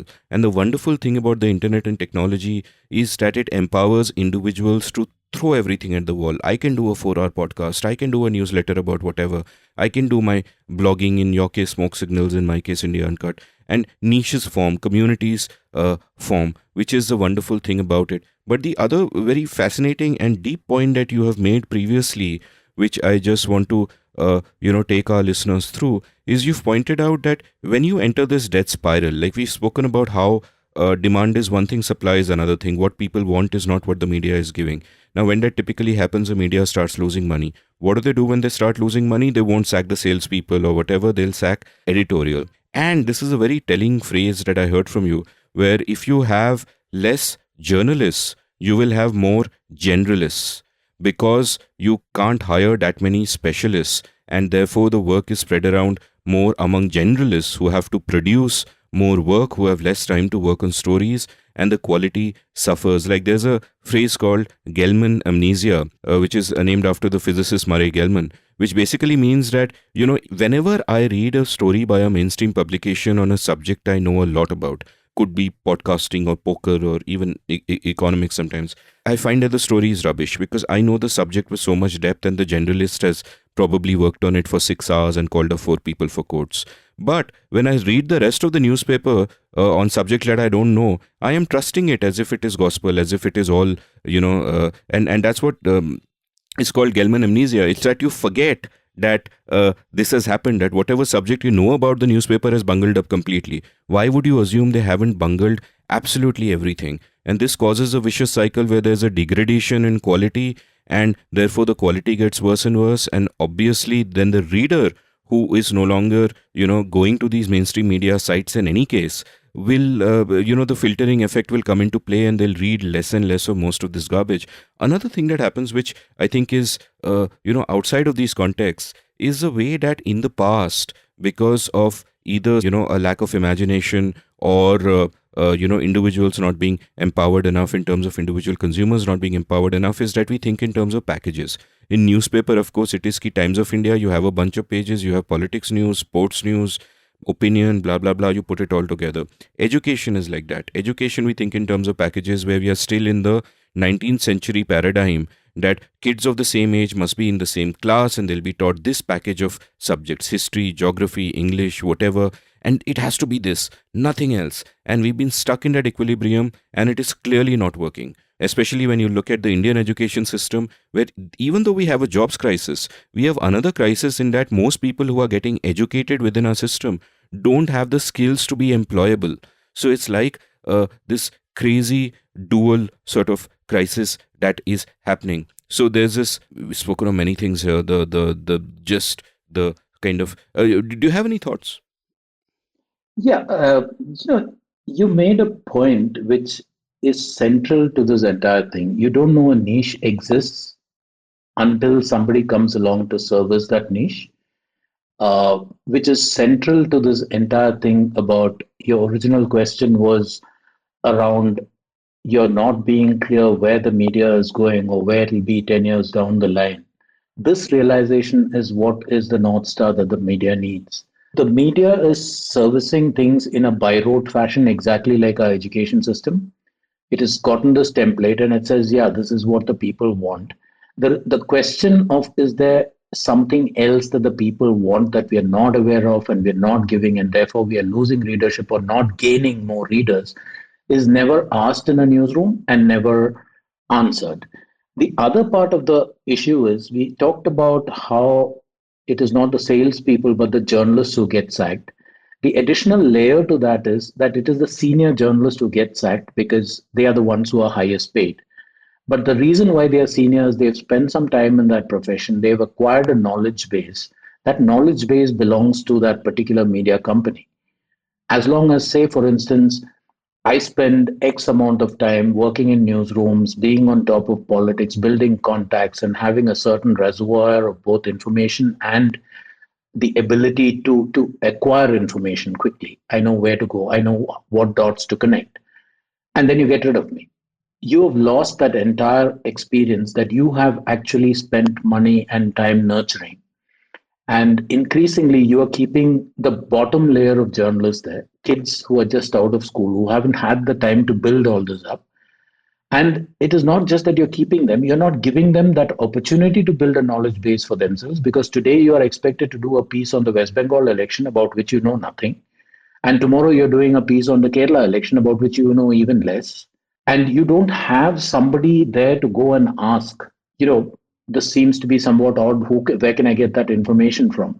The journalist is Googling and finding an article that somebody has written, which is fairly ill informed in the first place, taking that as gospel, like you said, and basing his or her, analysis or piece on that bit of garbled information. And garbage is just perpetuating itself today. And then the media is wondering, why are we losing readership? What is happening? Hey, you're losing readership because you're no longer relevant in any form or fashion to the reader. And you also made the point about how pathetic the education system is. How many times in the last few years have we seen stories about, say, for instance, the railways posting a requirement for 1,000 people to work on the tracks, and PhDs and BAs and people with those kind of qualifications applying by the hundreds of thousands. A simple, That's in fact been the case from my childhood, since I remember from the 1980s onwards, that you'll have, a vacancy for two PNs being announced, and 600 PhDs will be among the exact, 300,000 people who apply. yeah. I mean that's probably the most stinging indictment of both our education system and at a larger level the fact that as a country, as an institution, we're not thinking these things through. We keep talking about all these fancy concepts like demographic dividend and how we will be the youngest nation of workers, but what workers? And that question doesn't seem important enough for any kind of informed debate or discussion. It doesn't seem important enough for any kind of policy framing at and increasingly these are questions that you don't even ask, because who the hell is left in these newsrooms to ask them? Funnily enough, I mean, just today I was reading about how Pratap Banu Mehta is quit as professor at Ashoka University. You have very few voices today that are capable of understanding what is going on in our world and articulating it in a way that makes sense. I read everything that Pratap writes. I don't always agree with everything that Pratap writes, but I read it because he takes the trouble to think. He has information, he has that knowledge base, and what he writes is based off of that. You might disagree with the conclusions, but there is, again, to a point that you raised earlier, there is a broad set of facts that both Pratap and I can agree on, as can you, right? But look what happens to people like that. They just get hounded out of all the public spaces that they currently inhabit. And what is left are the people who there's an India Today story written by the author of a book on Modi about how the book was released in the presence of Modi and how Modi praised the book. That's media. And I mean, it's, I don't know, it feels sad because there's some vestiges left in me of the idealism and the enthusiasm with which I entered this business. Yeah, sure, I stumbled into it by happenstance, but I loved it. And today I'm looking around and saying, look, what's wrong with you guys? You don't know how to do journalism anymore. You don't even know how to make money off of this business anymore. At least if you were doing that one thing, then fine. I mean, you can say, look, for all the fancy talk and all that, it is a business and it needs to make money, but you're not making money either. You're neither fish nor fowl in this case. So, Yeah, no, and the sadness that I feel is not so much for Pratap per se. He's fine. He'll get by. What I yeah, worry about is the future Prataps. That all the young people who might say to themselves that nahi yaar wo to anti-national hai, or that's not a direction to go in, or if intellectualism is given a bad name, it's like no, we don't want to be like them, ivory tower intellectuals and all of that. And you aspire to different things, and when you aspire to different things you become a different person, in a similar way, like after what happened to Munawar Faruqi, who by the way is a brilliant comedian. I wrote a newsletter post where I've linked to some of his videos also, just brilliant. And after what happened to him, the worry is not about Munawar himself, though of course one is worried about him, but he is seems to be a brave, sensible kid, and he said he'll continue his comedy. The worry is about all the young budding comedians who might have thought along those lines or gone along those lines. Even if they're not doing stand up, they might write satire, they might write literature, they might create different kinds of art, who are now saying ki nahi yaar, it's not worth it. And especially if they're the wrong identity, if they're born in the wrong religion, doubly more so, saying कि नहीं यार मेरे लिए तो it's not worth it, just make a good life for myself, leave all this. And all of that is unseen. All of that is, what the chilling effect does in what it destroys is, sort of unseen. And here I'll ask you, is that, you have a lot of interaction with young people today. You've taught perhaps hundreds, if not thousands, of journalism students, right? And what's your sense of the young people today? Do they, is it because also while we see what is happening to the country, we also see a certain kind of idealism and awareness that happened after the CAA, when all those protests took place and all of that. We see that energy as well. So when you speak to young journalism students today, what is your sense? Because within the newsroom, I do not think that they really have role models. Though I should not be too sort of at an individual level, I know many fine individuals who still work in journalism, but when they look at their big media houses and all that, they see people who don't really actually care about the journalistic output. Their money is coming from events and media conclaves and all of that rubbish. What's your sense of this younger generation, and should we be more hopeful of them than we could have been of people in our time? there's a good side to this and there's a bad side to this. One of the things that I used to do, I haven't done this last year. I don't know if I'll be doing it this year, but every year, the Asian College of Journalism does this thing where in the first 2 months of each new year, academic year, they bring in people to do a session on various aspects of journalism. So I've been doing that, and typically how it works is you're doing a presentation or a talk for about an hour and a half, 2 hours, and then there is a Q&A. And every single time I've been struck by two or three things. One is every single year I find the number of women entering this profession far outpaces the number of young men who are entering this profession. The second is I found uniformly intelligent kids, and to get into ACJ, it is fairly expensive. So these are people who can afford it, which by definition means that they could also afford other types of education, other avenues, other streams to go in, and they have come into the stream voluntarily. They have a lot of passion. Um, it's a standing joke in ACJ that these sessions, they're supposed to end after about 2 hours. Typically, what happens is it starts at about 10 o'clock in the morning. 1 o'clock is their lunch hour. So these kids say, "Can you hang on till lunchtime and we can talk?" And so all the people who are sitting nicely in the, and there are about 200, 250 of them each time. The entire, all the batches come together. They kind of hang around and they just have so many questions about what is this like and what is that like and what do you think of the future of the media and the economics of it and the politics of it and all of that. It goes on till 1 o'clock, and then there will be this group of kids invariably who will say, "Will you come and have lunch with us so we can talk some more?" And there are times when I ask them, what are your expectations from this profession? To be honest, there are also some kids who think that a journalism degree is a passport to the communications advertising stream. But there is a significant number of talented, bright young kids who are coming in every single year, which is the good part.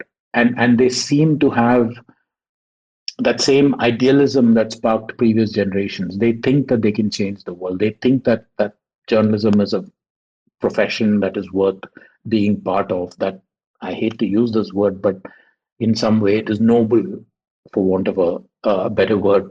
We heard this when we were young, right? Journalism is a noble profession. They still believe it. And it's not a belief born of naivete.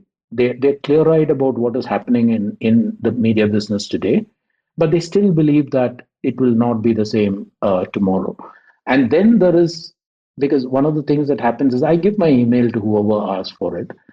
So these kids invariably ask, and I give them the email, and some of them find jobs in mainstream media.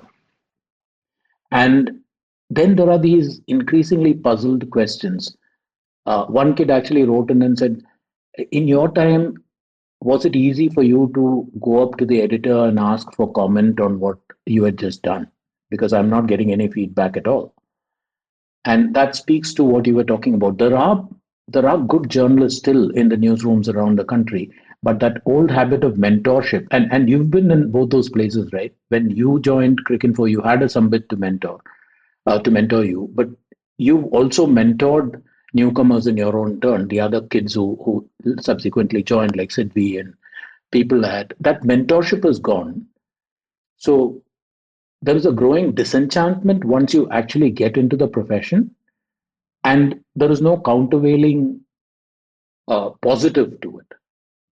There is no one making sure that that enthusiasm remains undiminished, or that fire that they had is not banked, which is the sad part. And all of this is based on, say, one journalism school. There are plenty around the country now, and they're all producing these young kids and who are getting into.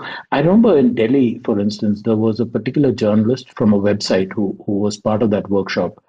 Uh, the first day, she drafted a little note on the basis of what she had seen and heard in Old Delhi. She was pursuing a particular story, and she condensed that into two paragraphs. And Paul was the one who read it, and he suddenly turned to me and Aarti and Dawn. We were sitting and reading other people's submissions, and said, "I want you to stop what you're doing and read this." And we read it, and I swear it blew our minds. It was that good. And we called this kid and said, "What do you do?" And what she does is do things like 10 things you should know today, and little compilations for that website. And at the end of the course, she came and told us something that still stays with me. She said, "I didn't realize there was another way of doing journalism until I took this workshop. And now I'm not satisfied with what I'm doing anymore." So there is that. There is the ability. Sadly, there is a tremendous amount of ability in the country. It just requires that somebody have the willingness to tap it, to resource it, and to actually, let it happen. You also made the point about Munawar Faruqi, and I was just like you. I loved his videos, and I think recently I saw one that he had made after he came out of jail. Not the one where he talks about his jail experiences, but another comedy thing, and he's doing That his was own actually thing. recorded before the ghost Oh, story, right? That was recorded yeah, yeah, before, yeah. but it's Oh, lovely. It's great. Yeah, yeah, it's it's beautiful. But I was also thinking of, people who raise their voices against the various iniquities in the world, the activists. You suddenly get hit with sedition, whether it is a Safura Zagar or Nordeep Kaur or any of these places. And you made the point about the number of young Munawar Faruqis who are probably not taking to this because, I can't deal with this hassle. And similarly, the number of people speaking out for those things that matter, that deserve to be spoken about, there is also this kind of effect on them as well, right? This daunting effect on, this is what will happen if you speak up for what is right, and therefore just shut up and earn your daily bread. So yeah, I think you use that downward spiral, race to the bottom phrase in a similar context earlier, but that's exactly what we are at right now, as a country, as a polity, as a society. It's just a race to the bottom. I was struck by something I saw on Twitter today. Um, Somebody had taken a photograph of a newspaper with two back-to-back stories, actually two side-by-side stories. The first story was that a court has decided to revive a panel or whatever to explore the origins and the history of the Saraswati River. And the other is that a court has decided to disband the pollution control mechanism. And both of these are happening literally side by side in a newspaper, which is for me a stark indication of where we're going. one wants to elevate the abstract, the other wants to ignore the concrete, and we all know what Yeah, happens when that happens. An aside which just strikes me when you spoke about, with your tongue firmly in cheek about the noble profession of journalism, and it struck me that there is nobility, and I'll tell you where the nobility is. I think the nobility comes from the individual, where the individual is driven by either the desire to observe things well and write about them well, or to bring about change by writing, or to speak truth to power, or whatever the case might be. The nobility comes from an individual journalist. It's not an inherent part of the profession. I mean, what a media house is a business, you got to make profits, all of that is there. But journalists can individually be driven by whatever they're driven by, and then that drive will show in their work. And if good work is enabled, which it is not being, listicles are being enabled now, but if good work is enabled, then good journalism will result, which will show in the bottom line. Because it is not true that people just want listicles and they don't want deep information. I mean, this podcast alone is sort of affirmation of that people crave deep content everywhere. They crave knowledge. They don't want to be condescended to. They don't necessarily want to be told, oh, these are 10 interesting things about Prem Panicker, listicle. And there aren't enough people giving them that depth. And I think that once we kind of get through this period of time where, I mean, I hope young entrepreneurs listening to this actually figure out ways of solving this problem. That the way we consume news and information and knowledge is so different from the way it's given to us. There are so many gaps to be bridged. And, I think both of us are too old to do much else but write and create the kind of content we do. But some young person should come forward and maybe fill this gap. So, I've spoken to you for, just upwards of 3 hours. I don't want to hold you anymore. And the interesting thing is, we haven't even touched on cricket. So, all the cricket fans who will click on this saying, oh, Amit and Prem talking about cricket, this is heaven. At the exactly. end of 3 hours, they'll be like, give us our money back. And we'll be like, what money? So, we can talk about cricket some other time. And writing, of course, we have spoken about in our Sure. window pane session, which we'll release in 3 days. You've already spoken about what kind of drives you, the kind of long form journalism you want to do, the kind of issues you want to highlight. But you've also, through this period of time, through these 63 years, seen a country that changed incredibly radically. Like what others will read about in the abstract, you have experienced in the concrete, as it were. At this present moment in time, what gives you hope and what gives you despair when you think about where our country is going? What gives me hope is the time that I spend with ordinary people who, in those famous words, live lives of quiet desperation. There is a there is an unwillingness, or they just don't ever let go. They don't lose that inner sense of, it's not just that they keep struggling and they keep surviving by the thinnest of margins. It is that there is still a joy in them, there is still a glow in them, there is happiness, and they still are able to take pleasure in the smallest of things, share a laugh, share a cup of tea. They're not, you look at what is happening and you even wonder how they manage to keep their spirits high, but they do. And this is across the gamut, right? I mean, I've sat and had Arak with fishermen in a place called Adimalatura, and we had a brilliant night. They were telling stories and laughing, and the women folk joined in, and the kids are sort of hovering around. But the thing that most interested me was the next day. Some of these fishermen went out fishing. They came back. The net was half empty. The total catch was sold for $150. That had to be divided into 7 shares. And yet, are we meeting this evening? Was the first thing they asked when they saw me.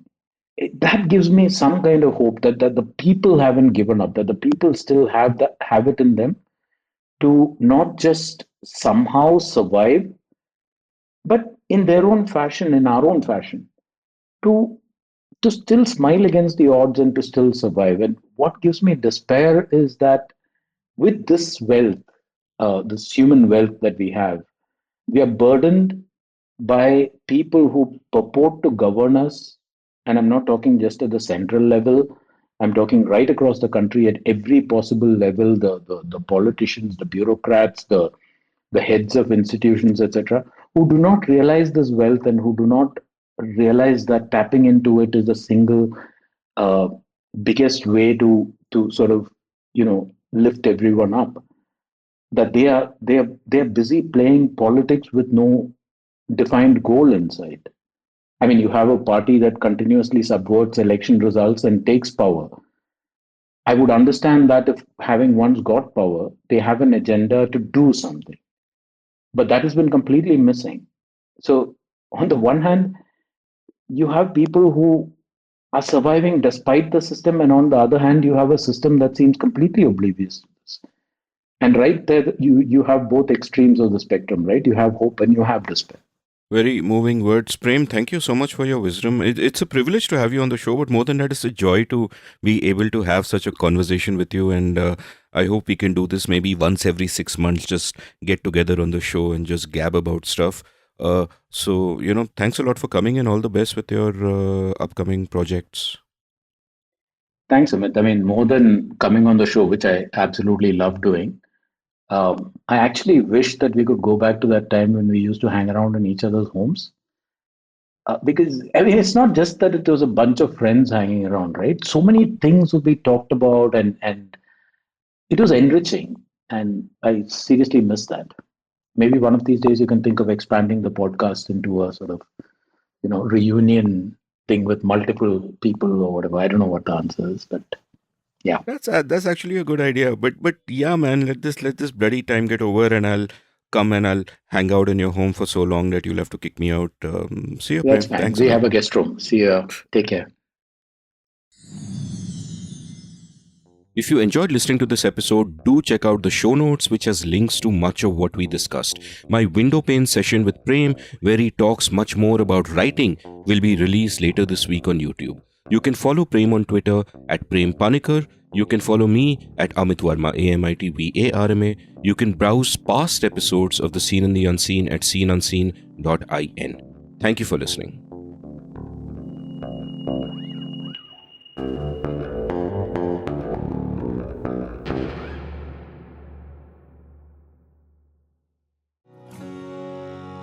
Did you enjoy this episode of The Seen and the Unseen? If so, would you like to support the production of the show? You can go over to sceneunseen.in/support and contribute any amount you like to keep this podcast alive and kicking. Thank you.